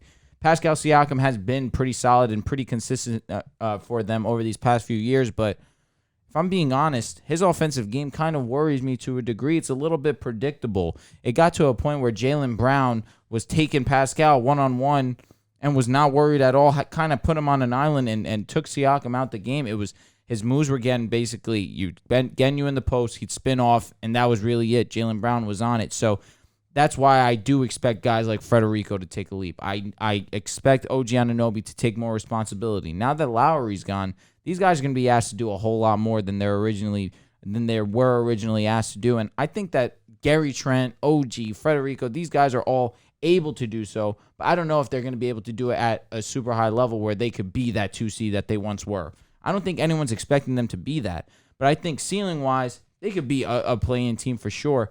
Floor, though, that's where I kind of have my difficulty because offensively, there are question marks. And there are teams that are just more talented than they are offensively. So I would say my floor for them is around the 12, 13, like he mentioned, a lottery, but I don't think it's going to be too far off. They didn't have any home games, and they were a 12 seed last year. I do expect that to play a role in this season. They're going to win more games. They have one of the stronger home court advantages. They have one of the better coaches in the East as well in Nick Nurse. He is a solid coach, and he's going to be crucial in Scotty Barnes' development. And I think that will 100% benefit Scotty Barnes in terms of his ability to transform into that point forward. So I think ultimately, I do believe that they will be in the play-in, but it's a possibility that they drop out in our lottery. Pascal Siakam has one of the more uglier games in the NBA. That's a fact. He's clumsy. He's very loose, Goofy, but it's effective, and he's a phenomenal player. And he's an all-star caliber player. Losing Siakam for the month changes things for me. Losing him for the month, that's a big-time loss. I do think it gives the Raptors a chance to scout Barnes and figure out, hey, we might have something here sooner rather than later. Now Siakam becomes more expendable. And let's fit around Scotty because I think Siakam and Scotty, their games are just not going to mesh well. They both need to be at that 4 spot. I think either one at the small ball 5. Barnes can do it. I just think he's too young right now, and even though he has an NBA body, still has to get a little bit stronger to really guard 5s in the NBA. For sure. If I'm a Raptors fan, these are the 3 key storylines I'm looking forward to this season. And 3 keys to the season being successful.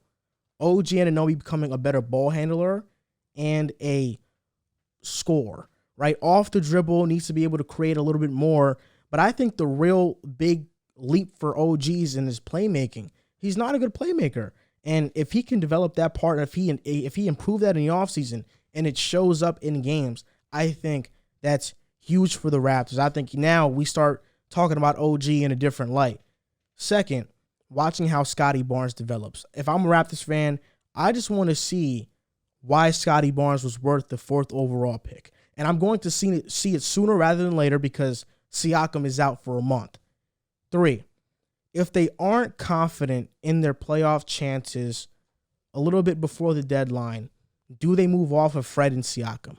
Because I think at this point, if you're not a top 6 seed in the East or top 7, at least you're not in the play-in by a little bit before the trade deadline, why are you still trying to compete? Just tank and trade Siakam and try to get one of these top players in the draft. There's going to be a lot. You know, Hardy coming out. Amani, I think, is eligible for the draft. Chet. I'm not too high on Chet. But Paolo, if the Raptors can land a guy like Paolo or Amani, their franchise changes overnight, instantly. Even Hardy, I think Hardy's a phenomenal player. So those are the 3 storylines that for the Raptors this season that I have. They have depth, but no real star power. Most teams in the Eastern Conference right now have both. So where are the Raptors going to fall? Ceiling-wise, I see them being a 6 seed. But honestly, you telling me Siakam was out for the month, I'm dropping them to a play-in. And I think their floor is a play-in. And if it's not the play-in, it's just outside like the 11th seed. But they'll still be a competitive team, hard-nosed, defensive-minded.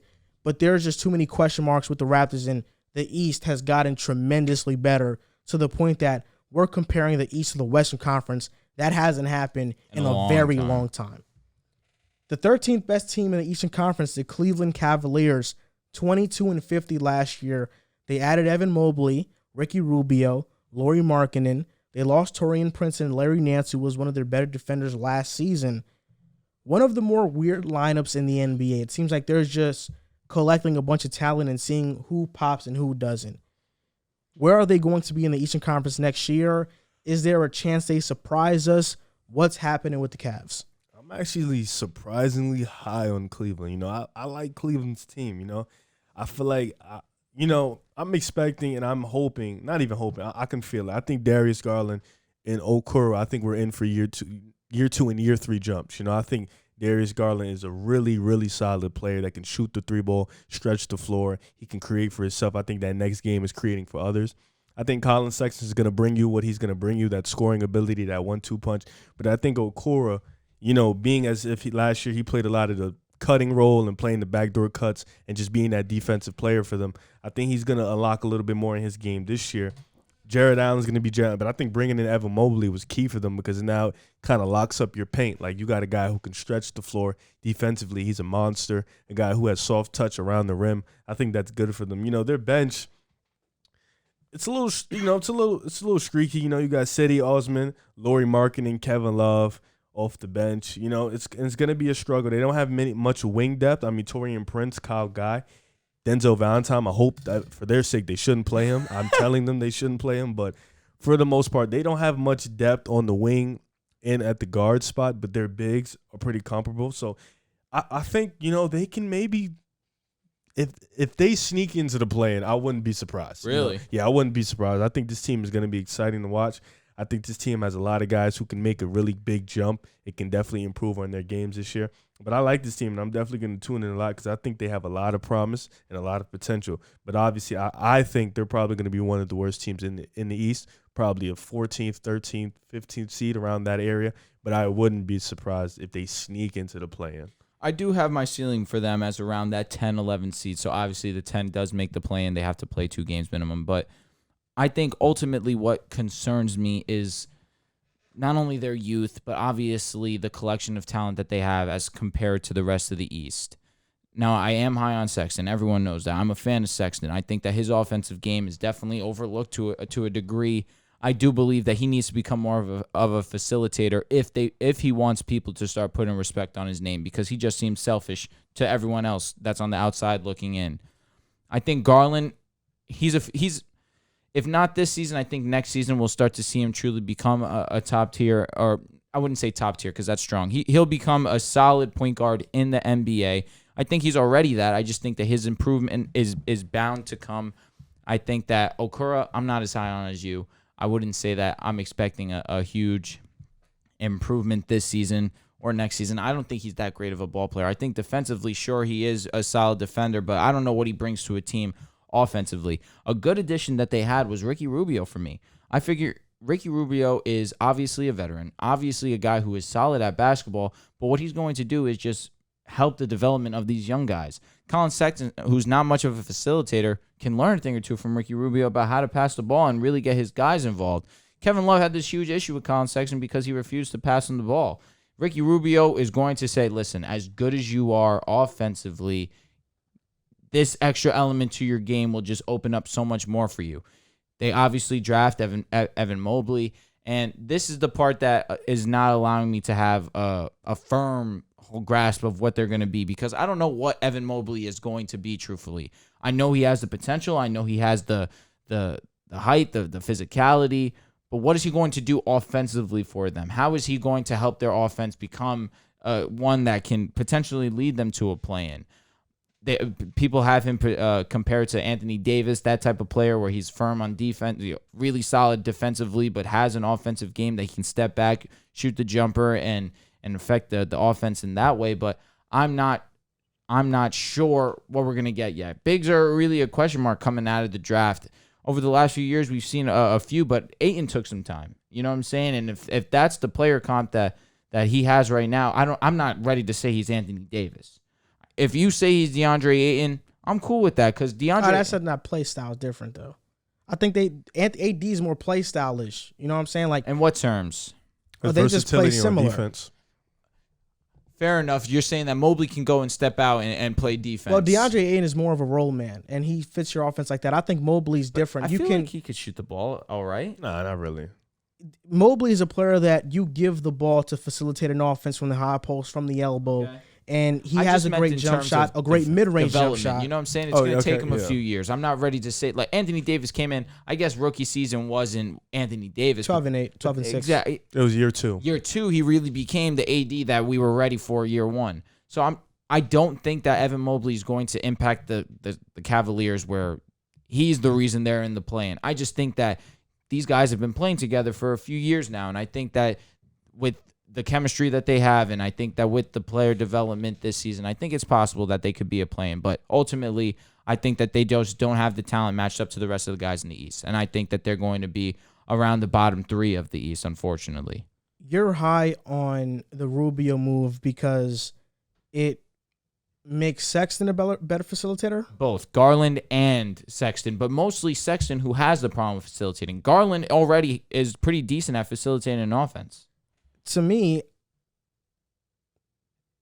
when I look at Cleveland and Colin Sexton, I don't think anything of it. I think Sexton is gone. Well, if it's not by the deadline, it's by this offseason. He's not going to be in Cleveland for very long. He's not going to be on the roster starting next year. I think the Rubio move was great for Garland. Not much for Sexton because Sexton's not a point guard. He's a shooting guard, but he's a very undersized one at that. For sure. But he's not a point guard, and I don't think he's ever going to become that. He's just scorer. He can facilitate at times, but that's not his game. I think Garland is the one where we see what he can really be as a scoring guard in this league. Chauncey Billups raved about his ability. I think Garland, when you look at him, can be a type of Dame player, can be Dame. I think that's the ceiling for Garland, to be Dame. You think then Garland can be a top 10 player in the league? He can be a top 5 point guard. You said But Dame. Dame is top 10. Yeah. So that's why. I think play style, they're very similar. Oh, okay. I think play style in terms of how Darius Garland He plays could be from a poor the man's perimeter. Dame. Yeah. Okay. But I wouldn't even say poor man because we haven't seen Garland grow into his body yet. Mm-hmm. We haven't seen this. He's a very great shooter already. He's averaging 16 in the second season. In his third year at 22 years old, if he's averaging 20 plus a game, that's very Dame-like. I mean, Dame, at what age did he come to the NBA? At like 22. So by his Dame's third year in the year, he really started to blossom into Dame. This is the step Garland is trying to take right now, where he can be in that realm. Dame is viewed as a top 10 player now, at 30 years old? Garland, I mean, he's 21, 22, so I think that 21. We're far away from that right now. This year is about Garland making that development. Okoro, his offensive limitation still does scare me. He needs to become a better shooter for sure, and I think he's not a 3. And Sexton being there pushes him to the 3. But once Sexton leaves, if it's this season or next season, I think Okoro at the 2 is much better suited. Also, it's about, are they going to finally insert Dylan Windler into the lineup? This was their first round pick last year. I mean, two seasons ago. Is he going to be more involved? The Cleveland Cavaliers ultimately have a collection of talent that don't really fit together. I wasn't high on the Lauri Markkanen move. They still have Kevin Love, and I feel like he's more of a dark cloud around that organization. But Evan Mobley, I think, is a star. His rookie season, I think he's going to average 14 and 7. And I see his floor being an all-star player in year 3. Mobley is a phenomenal player.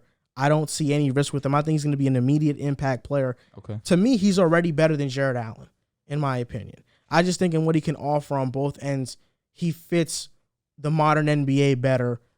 Cleveland is a play-in team, though. 10th seed, play-in team. Ceiling? Yes. Yeah. Their floor is what they finished with at the 13th seed. That's their floor. I don't see them finishing lower than that, but Cleveland could shock a lot of people if these pieces that don't fit shock all of us and now fit. So they can be one of the more surprised teams in the NBA if that does happen. On to the 14th team in the Eastern Conference, the Orlando Magic, 21-51. Additions: Jalen Suggs, Franz Wagner, Robin Lopez. They lost Otto Porter Jr. to go help Steph Curry, so he can finally make the playoffs without Clay and KD. And this is a season of growth for the Orlando Magic. Isaac's return, what is he going to do? Figuring out the center position between Wendell and Mo Bamba. Who's going to be that long-term starter for us if any of them are going to be that, because we're not sure if they can be that yet. But this is just a season of growth. I don't think Magic fans should be expecting anything too crazy. Let's just see how good Suggs is. Let's see who our center of the future is. Let's give Isaac time to return back from his ACL injury. And maybe Chuma Okeke surprises us all. But I don't. And also off of Markelle Fultz's injury. So you have 2 of your best players coming off of injury, a rookie, and a centers that you don't know what they're going to be yet. This, to me, is a team that smells like the worst team in the Eastern Conference. Yeah. There's too many question marks around them. Oh, yeah. For me and Wendell actually have the same birthday. It's crazy. I thought that wasn't your boy. It's not, but we have the same birthday. Ah. So actually, just got me mad. Honestly, it's crazy. Yeah, no, you're 100% right. This is a development year for the young guys. I don't see guys like Etwan Moore, MCW. Gary Harris. I feel like Terrence Ross will be gone by the deadline. I don't think guys like that. Not because they're not good players. It's just this is development year. They have a lot of young talent. Cole Anthony is there. I think Gary Harris should probably get some run because he's still relatively young, but he'll probably be gone if they can by the deadline. RJ Hampton is going to be getting some run. Mo Bamba's getting run. Wagner. Isaac will be back soon. Fultz will be back. He is hurt for the first couple months of the season, but he will be back. Cole Anthony, like I said, Okeke, Franz Wagner. Like this is a development year. This is just a year to see what our young talent is, what can we improve on, who stays and who goes. They drafted guards last year and they drafted guards this year. So this is really kind of a competition to see what guards are kind of going to stick. This is obviously smells like you said, one of the worst teams in the East. This sounds like a team that's probably not going to be competitive like the other teams we named and the team we're going to name after this. But this is just a development year, just to see how Jonathan Isaac looks after the 2 injuries he sustained in back-to-back years, if he is worth even keeping because of his injury concern. Same with Fultz. To see what Cole Anthony's going to look like. RJ Hampton, I heard he's now about 6'7", 6'8", so that's interesting to see. Mm-hmm. Chuma Okeke, he blossomed last year to see what he's going to do. Just nothing but a development year for Orlando. Orlando should be optimistic, They got Jalen Suggs. Sure. They got a lot of young talent. Just be optimistic about this year just to see what we're going to see from our young talent. Don't be too up and down. Don't be upset. These are young guys. They're going to make mistakes. But nonetheless, just see how they play and see the potential. You guys said it all. I mean, I'm not high on the Magic, obviously. I picked them to be my worst team in the NBA, so I'm going to stay consistent. I think they are probably going to be the worst team in the East. Do we know when Isaac is going to come back? He is actually cleared for the first day, but they're not rushing him. Okay. I mean, he'll probably be back in late November. It makes sense not to rush him, but I feel like he said if it was up to him, he would play on opening night. Which is real of him. And if Isaac is like that, right? Let's say he's everything that these Orlando fans say that he is in the comments, which he is a very good ball player when he's healthy, obviously. I guess their ceiling for me, obviously, I don't know how much of an impact he'd really have in terms of winning games for them. I guess I would still say around 12, 13. It's just as good as he could possibly be. I just look at the rest of this roster, and it's just not it as a whole. Mo Bamba, up until this point, sure, he's 23 years old, but he's been relatively a disappointment. The Franz Wagner selection, obviously, we spoke about Jalen Suggs. That's a home run pick. That's definitely the piece for the future. It's like he's a potential all-star type caliber player. I do have that high of a belief in Jalen Suggs. He's going to be a firm player. He just gives you everything that you want in a point guard. I just think that you look at Franz Wagner, sure, you take a guy, jack of all trades, a Swiss Army knife type player, but at that position, at the 8th pick overall, your need as of right now is a consistent, firm, big, or just trying to look for the future, if anything. You take that 8th pick, you trade it. It's not like Franz Wagner. The backcourt already is so stacked. I know Franz Wagner is more of a 3. I just am not all in on going Franz Wagner there. I just would have personally just taken it, traded it, moved back, if anything. Maybe take a guy like Kai Jones. Figure out what's going on with your center position and address it, because that's the one that clearly needs addressing. They have way too many people in their backcourt. I just don't think that Magic fans are expecting anything out of the Magic this year, and justifiably. Franz Wagner looks like a much worse pick because James Bucknight is killing. He's different. I've been telling people. We said he could be and the reason why the Magic didn't take James Bucknight was because they just had too many guards. I mean, RJ Hampton, Cole Anthony. Then you took Suggs, Fultz, Suggs. To the point, you thought that they weren't even going to take Suggs because they had so many guards. I felt like if a perfect draft for me, Orlando-wise, would have been Kuminga and Bucknight, or Barnes and Bucknight. That would have been for me, but obviously Jalen Suggs. I don't know if you have to take him, but it definitely makes it an easier pick. You feel much more better because I think Jalen Suggs is a much more finished product. You know what you're gonna get. Kuminga, question mark. Scotty, potential is there, but there's a question mark with him as well. Man, Orlando Magic. Feel bad for them. I just feel Got a like lot you of guys fans. have mentioned everything. This is just a year for development. It's just a rebuilding year. And this is their first year of their rebuild, which is always tough for teams. Yep. They just traded Nikola Vucevic, their franchise center. They Thank just you. traded Aaron Gordon to Denver. All these guys are leaving. Terrence Ross is leaving. They left Fournier walk. Yeah, all these guys, they're finding new places. This is a completely retooled rebuild. If I'm Orlando, I want to be the worst team in the NBA, for sure. but just be competitive and knowing my young guys are playing well. I want to get Chet. I want to get Amani. I want to get Hardy. I want to get even Griffin. I want to get these players. It's just too many question marks, injuries, the center position still, the guards, Markelle Fultz, is he going to pan out?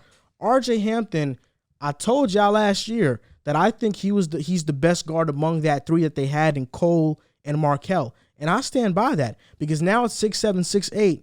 He can be a 2 and even 3 if he transforms his body enough and fits into that play style. Yeah, I heard he's grown to 6'7". But RJ Hampton, he can be a star player. Don't look it up because I don't think they updated it. I know. I was gonna say it says Hampton 6'4". can be a star player, and I told y'all that he can be that.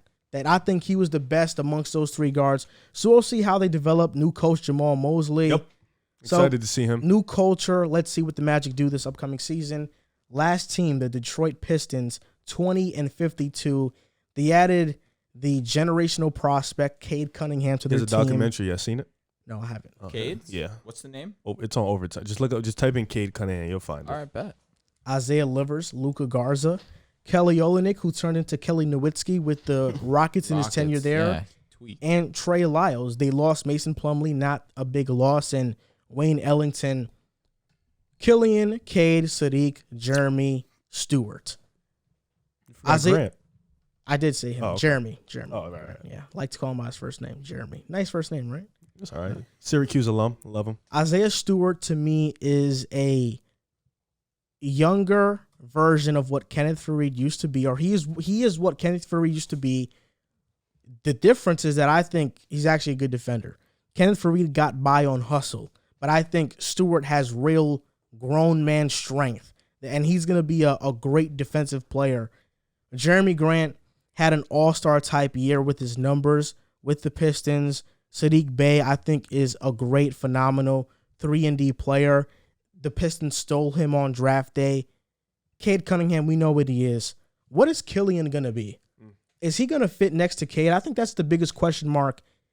Pistons fans, I think, know what they're getting in this team outside of Killian. And I think the hope is for Killian to turn into that franchise point guard. So now you have a 1-2 punch in Killian and Cade. Cade, Sadiq, Jeremy are sure things. With those three, I think the Pistons could be a surprise team. And if the pieces around them play well, they could be a playing team. I think Cade Cunningham, 20 points per game his rookie season. That's what I see him doing. And I'm just excited to see where Cade fits in the NBA. Is he going to be more of a Luka, ball-dominant, run-the-offense player, or is he going to be more of a Jason Tatum in the NBA where he can play make occasionally, but he's more so the scorer? I see shades of Tatum and Luka in Cade. I'm curious to see where he fits. I'm curious to see how Killian fits. But to end my monologue off, I think Kelly Olynyk was a huge signing. I really do. I think that he's going to bring a lot to the Pistons offensively. And if he can remain consistent and do what he was doing in Houston, this was a steal of a move for a team that didn't have much cap space going into the offseason. And what was your floor for them? I'm sorry. 13. Okay. I think their floor is 13. Okay. You would never have thought Detroit would have jump-started their rebuild this fast. I think Cade has jumped them up a couple years. I think this team can definitely, the ceiling for me is a play, and I think this team can definitely be a play, and they have the requisite pieces. Kelly Olynyk is really good. Jeremy Grant is really, really good on both ends. He's one of those guys that can give you 20 and lock up on the other end. Cade is one of the few guys in NBA history I think we can look at and say he's not going to have a bad rookie season. Like, he's just too good to say he's not going to have a bad His rookie body season. is crazy, too. 6'7", 220, Yeah, bro. What? he can do it all. He can post up, he can shoot the three, he can shoot the mid-range, he can create for others, he can play off ball. There's not much holes in his game. He's a great team defender. Killian Hayes, you're right. That is one of the questions of Detroit. what is going to be Killian Hayes? We know defensively, we've seen it. He can play defense, but on offense, what is he going to be? Is he going to be a spot up shooter? Can he play next to Cade? Is he going to be more on ball? Can he handle the responsibilities? Can he stop the turnovers? It's going to be tough. He's shown flashes, but we'll see. Saban Lee is a great backup point guard. I think he fits them defensively, offensively. He's kind of erratic at times, but I think he takes that spot over Corey Joseph? Yeah, I think he'll eventually take over that spot. He's a young guy. He has that energy. He plays defense. He's just a little erratic at times, so it's hard to put him in. But I think he'll eventually take that spot over Joseph. I like Josh Jackson. I like Hamidou Diallo for this team. I think those guys can really fit on this team. This team is good. Isaiah Stewart, you named it. He's a better defensive Kenneth Faried, I think, and he's younger too. So I think that fits them perfectly. Sadiq Bey, we're expected to see him make that year 2 improvement. This team has a perfect balance of competing and improvement. I think they want to see improvement from the young guys, but I think they also have the ability to compete at the same time. In worst case scenario, they make the play-in, only makes their players better. They don't make the play-in, they bring in another young pick, guy. Yeah. So it's like they're in a win-win situation, and they have a lottery-protected pick. So if they do make the lottery, the pick goes to them. And I think this draft, man, if Killian Hayes doesn't pan out, you have a lot of good guards in this draft. You can go get a wing. Players you can also. go get Jaden Hardy. Do you need a guard? Jaden Hardy, you could plug him in at the 2. Cade plays a full-time 1. Boom. That's exactly what I'm saying. You don't necessarily need the guard with Cade.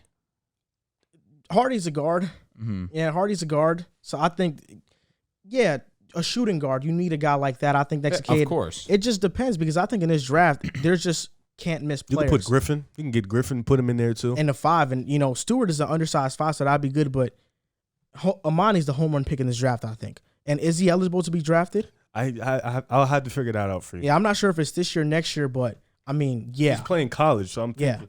Yeah. Even if they get Paola and they put Jeremy at the 3. It doesn't matter if Cade is a wing or a guard or whatever you want to classify him as. Yeah. If Amani's there, you take him. He's a can't-miss prospect. He's going to be a superstar. What be Imani with Cade? Oh, my God. Oh, my God.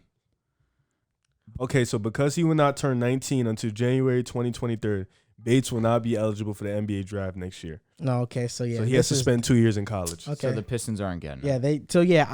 My perfect scenario for the Pistons is if unless they change the rule by the end of next year. If Killian doesn't pan out, I'm going after Jaden Hardy. If Killian does pan out, I'm going after Griffin, and I'm getting a solidified 5. Fair enough. You guys basically hit the nail on the head. If Cade Cunningham is who we all think he is going to be, it's possible they are a play-in team. They have some solid talent here. You guys mentioned Jeremy Grant, who has been vastly improving throughout the entirety of his career, but from the year prior to last season was a tremendous increase. He's a solid offensive scorer. Sadiq Bey had a solid rookie season last season. That being said, Luka Garza, sneaky pick by them in the second round. He played well in summer league. He definitely did. I think, was he first team or I think he was second team? He was one of them. Regardless of that fact, you take a late second round flyer on him, a guy who's already shown you what he can be in college. I think he was like a 23 point per game scorer at Michigan. College player of the year. Yeah, solid. He didn't go to Michigan. Iowa. You're 100% right. I got the colors mixed up. I got you. Don't worry. Thanks, I got you. But regardless of that, he was a solid player, a solid offensive player, and he dropped to the second round. What do the Pistons have to lose by taking a guy like that? And you pair him with Cade Cunningham, who obviously has the facilitating ability to get Luka involved into the game. I look at Josh Jackson, too, a guy who was a third-round pick a few years ago, was basically underwhelming with his time with the Suns. Went to Memphis, was pretty underwhelming there, but we saw some strides, a few strides with his short stint in Memphis. Then he goes, and now he's finally playing similar, at least somewhat of what they thought they were getting with the third overall pick here with the Pistons. We just need to see it on a more consistent basis. He had a few decent scoring games last year. It's just as long as he can do it on a night in, night out basis, Pistons are going to be solid, and they can reach the ceiling of what we think could be a play-in team. But me personally, I just think that they're not ready yet. I just think that they're a young overall squad. Sure, they have some star potential talent here with Jeremy Graham, obviously Cade, and Sadiq Bey potentially, but ultimately, I just think that they're a year away, or a year or two away from being perennial playoff contenders. You think Garza plays though? I just think that with he's on a two-way right now. I think that with the youth that they have right now, With why not give Olynyk, him a chance? Stewart. Listen, Olynyk is going to be a starter, no doubt about it. I just think that they should try and at least give him some kind of bench minutes. Yeah, I just don't. It's just hard when you got 9 guys that are better than you. I'm with you. I'm with you. It's hard, and I don't even know because who's better, Trey Lyles or Luka Garza? It's tough. I would say Trey at the moment. Hey, Trey. But wouldn't you take the flyer on Luka? You know what I'm saying? No, they're probably going to give him some run. They're as definitely they going to give him should. some run. At this point, you're the Pistons. He's You're on not. a two-way, so I think if injuries happen, yeah. it's hard to give a two-way some run. You know, He played well during this preseason. I mean, why not at least let him continue to show what he's got? Is there a reality where Jeremy Grant has one of the more massive drop-offs that we've ever seen? Because at Denver, he was a 13-point-per-game scorer. Throughout his career, he's been floating around 8 to 13 a game. All of a sudden, last year, he jumps up to 20+. Is there a chance that now this year with the Pistons, we see him just go back to what he once was? but would it be an indictment on him or just the team? No, it definitely on him. I wouldn't say. I'm not thinking that he's gonna get worse. Personally, I think if Sadiq Definitely gets on better, you bring in Cade. exactly. Killian, if he gets better, and then Kelly Olynyk, you're bringing him in now. But off of his season, we're now putting him in that borderline all-star That's territory. true. So he can't drop off. Is there a way where is there a theme where we see him get traded at the deadline? I don't So know. a contender? That's tough. Yo, that'd be interesting. I don't know. That's tough. I Or don't maybe think they just so. and maybe they just bank on the young guys. We're just gonna ride with these young guys. Like, get is some cap. there a role Jeremy Grant averages like 15 a game this upcoming season? I guess so. I don't personally see Yeah, it go. I think 18 would be the 15's limit. low. Yeah, 15's low. I mean, like, look at his career. That's what he's been. Because I think he's in an established role now. Like he knows he's the number one leading He's the offensive scorer. player. So I don't think 15, unless he's shooting shitty, then it's like Well, unless he just takes for that real. reduced role, because I don't know. For me, I just find it so hard to believe that somebody improved that drastically in the offseason. I think he always had it in him though. When the majority of their career was this type of player. That's true. I can see it. I say 17, 18 would be the drop off. Yeah, and that would be a huge drop Oh off. my God, I'm sure Pistons fans would be. That pretty would disappointed. change my whole perspective on what the Pistons can be, because I think he gets traded at that point. my analysis on the Pistons is based off of borderline all-star Grant, Cade Cunningham being the rookie of the year, Sadiq Bey being like 16 a game and shooting great, and Killian like being like a 12 a game, like 11, 12 a game. I think if he drops off like that, they trade him. They At might. that point, 20 mil is now worth 15 points a game. And now we've ran through all 15 teams in the Eastern Conference. Very long show. And we're going to finish off this show with our final seedings predictions. So I'll start with you, Riv. Tell me your Eastern Conference standings So go 1 from to 10. 1 to 15. Okay, here we go. Bucks, Nets, Hawks, Heat, Boston, Bulls, Knicks, Sixers, Pacers, Raptors, Wizards, Hornets, Pistons, Cavs, and Magic. I like that you said it, but I was very confused because you didn't number them. So you want me to start over? Yes. Okay, I got you. All right, I'll start first though, since All right. give your voice a little break. Okay, let's hear it. Number 1, the Nets. Number 2, the Bucks. 3, I have the Knicks. They will be the 3rd seed. 4, the Miami Heat. 5, Chicago Bulls. I think they have one of the better offenses in the NBA. It's going to be very fun to watch. 6, the Boston Celtics. Center position still scares me. 7, the Atlanta Hawks. I think the Atlanta Hawks drop down to the 7th seed this upcoming season. He swears they're better than them. The 8th seed, the 76ers, will be a play-in team without Ben Simmons. They'll be the 8th seed. And also, you can't rely on Embiid. 9th seed, the Hornets. 10th, the Pacers. 11, the Raptors. 12, the Wizards. 13, Cleveland. 14, Detroit. And 15, Orlando. Okay, so to start it off, I got 1, the Bucks. That mindset is still going to be there. I got 2, Brooklyn. I can trust Harden and KD. 3rd, the Hawks. Cam Reddish, 6th man of the year, Trae Young. 4th, I got Miami. And then 5th, I got Boston. 6th, I got Chicago. 7th, I got the Knicks. 8th, I agree with you. I got Philly at 8. 9, I got Indiana. 10, Toronto. 11, Washington. And then the 12th, Hornets. 13th, I got the Pistons. 14th, the Cavs, and then the 15th, I got Orlando. They got the Knicks at 7, man. You have the Hawks at 7. That's reasonable. That's dumb. No, it's you need to switch. We're better than the Hawks. not even close. We're All better right, than the here we Hawks. go. So my number 1 team, unfortunately, Brooklyn Nets. Number 2, Milwaukee Bucks. Number 3, Miami Heat. 4, given Ben's there, 76ers. Number 5, Atlanta Hawks. Number 6, Boston Celtics. Number 7, Chicago Bulls. Number 8, New York Knickerbockers. Oh my god. Number 9, Pacers. 10, Hornets. 11, Raptors. 12, Wizards. 13, Pistons. 14, Cavs. 15, Magic. It's cool. Last year, everybody doubted the Knicks anyway. You doubted them too. Okay, yeah, I did. I'm part of that, and that's why I'm not doing it this year. Respect. I'm not going to do it this year. I mean, you're a playing team. Like, yeah. You're a playoff team. No, What's the doubt? we're going to be the 3rd best team in the Eastern Conference. You can bookmark that. Don't do that. You can bookmark it. Book it. The 3rd best team in the Eastern Conference, the New York Knicks. RJ Barrett, year 3 leap. Mitchell Robinson going to be healthy. Kemba Walker is not washed. He's still an all-star caliber point guard. Evan Fournier, huge for our floor spacing. And the Knicks have a top 5 bench in the NBA. If somebody goes down, we got guys to step right in and play great. And, of course, Tom Thibodeau, who's a top 5 coach in the NBA right now. Lock it in. Knicks. Stop saying you're better than Atlanta. Definitely lock in the Knicks over 42 wins. Oh, yeah. That is a lock. Yeah, that's a fraud. That's a lock. Stop saying you're better than Atlanta, though. Please. You're not. Like, stop. We are better than Atlanta. No, you're not. You'll see. You're not. You're just You'll not. see. One season doesn't mean everything. They fucking destroyed y'all. So the Heat are better than the Bucks this past season? They just got smoked out. Wait, but the Heat destroyed the Bucks in the bubble. Yeah, where people not saying when they was about to run it back that he can beat them again. People I were didn't saying- say that. I didn't say it either. I thought I picked the Bucks the first time. I picked And the I looked Bucks. stupid.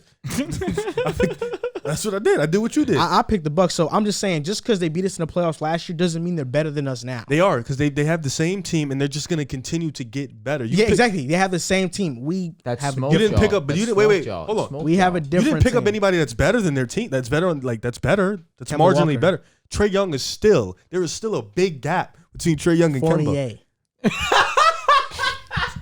Yo, Him and Bogdan are the same guy. They're literally the same guy, bro. RJ Barrett. Oh, DeAndre Hunter, come on, Whoa. stop. He's not. DeAndre Hunter's not better than RJ. Stop chatting. He was playing at a better level. He got hurt. Randall then Collins. in the playoffs. Randall Collins. What the hell, Randall? All right then. Yeah. What's Clint up? or yeah, of course. Clint or anybody in your Mitchell five. Robinson. He's better than Clint. He hasn't even- Stop. He's better than Clint. Stop. If Mitchell Robinson plays up to his potential this year, he's better than Clint. If I don't want to hear it. I don't want to hear it. Well, the Knicks are a young team. There's a lot of ifs And what are buts with Atlanta? teams. Yeah. Atlanta's a young. They're back. First of all, they have Trey Young. Stop it. He beat y'all alone. He literally He did. carved y'all up and destroyed y'all in 5 games. We're I don't gonna want learn to. from I don't that. want to hear the. It could have been 6. No, he beat y'all in 5 Basically games. Basically 6. It was basically 6. You gotta And stop. if Mitchell's there, maybe 7. If Mitch's there, we win. What? No. If Mitch is there, we win. I can't wait. I Explain. need them to run it back. I need to see round 2. It's I like do. you got It's like people forget how dominant of a defensive center Mitchell Robinson is. Well, when you don't play for a season, you kind of forget that. People did it to Steph Curry. They're damn sure going to do it to Mitch. So you forgot about it, or you know who Mitch is. I know who Mitch is. You know who Mitch is. I'm saying people. So stop underrating the when Steph Knicks. missed You the know season, who Mitch is. People forgot who he was. What the hell you think they're going to remember Mitch? You know come who on. Mitch That's our is, though. guy. Like, what? You know who Mitch is, though. So We all- put some respect wait, on do we his know who name. Julius Randle is? Yes. Because after that playoffs, I don't know who that He's is. an All NBA player, man. All NBA player that Put some went to the respect on his playoffs. name. You got who? Like, how do you play that bad? I don't know. You talk spicy on Ben Simmons. He's an all NBA. All NBA guy, they both It's play like different shit. because Ben Simmons' mentality is different. Randall was shooing. He was getting his shot off. It He didn't just go bricked. in. Oh, it just happened It when he ain't got go into the playoffs. It just couldn't But go in anymore. next time, no shots are gonna go in. Okay. RJ Barrett, stop sleeping on him too. Oh, it's another You guy. want to keep down on RJ Barrett all you want No. to do it. Fine. All right. I'm just confused because We could rewind this video back a year from Yeah, now, I mean, or not even like a couple months from now. Knicks 3rd seed. Mhm. This year's the Knicks are what the Suns were last year. tough. Shocking everybody. 3rd seed. Okay. Gonna be a top. I'm just seed. confused because you said you guys were hitting shots, and all of a sudden, 3 days later, the playoffs start. You couldn't hit anymore. I'm confused about that logic, but all right. Players didn't show up. No Oh. excuses. Oh, good. I'm But glad you said they that. know there's no excuses. Those players know, and those players are gonna come back better. Definitely know that. You wasted Tom Thibodeau's Coach of the Year award. You wasted it. And Julius Randle is most improved. Yeah, Well, wasted it. Julius Randle didn't play good himself. So. That's your guy. That is my guy. He's gonna step up Hughes this year. Good. I don't know what more he can do to step up, but He's gonna make sure that you don't believe this previous season was a fluke. That's what he's gonna do. I think he can do it again in the regular season. It's the playoffs that I'm confused about. I'm telling you, you guys aren't better than the Hawks, man. That's it. Yes, we are better than the Hawks. No. Okay. We'll watch this video all right. a couple months from now, I'm when sure, the Hawks are I'm a sure lower we'll be seed, okay. the Knicks are a higher one, and the Knicks beat them in the playoffs. I hope we get that matchup. Now let's see who's talking. The Knicks. I'm telling you, stop sleeping on the Knicks. All right. Stop sleeping on the Knicks. And you should feel much more excited about your Chicago Bulls. I'm excited. I just don't want to be, you know what I'm saying, like you, a fool. I want to be very, gotta wait and It's just see. you're more of a Curry fan than you are a fan of your own team. No, I don't, you know. Because you're a fool for the Warriors. No, I'm not. It's a difference. I just seen a man average 30 and going to the play-in only because the team was hurt. With the Bulls, it's hard because we ain't been that in a while, you know, so we got to wait and see. So it's a wait and see process. All right, so that's going to do it for this episode of the Pick a Side Podcast. You can find us on Instagram and TikTok at the Pick a Side Podcast, on Twitter at the Pick a Side Pod, and join our Discord. You know, let's debate, let's chat, let's get it live. We have over 40 people in it right now. It's great. And also drop down your predictions down below on the Eastern Conference. Where do you see each team finishing? Let us know. Thank you for watching and or listening, and we'll see you next time.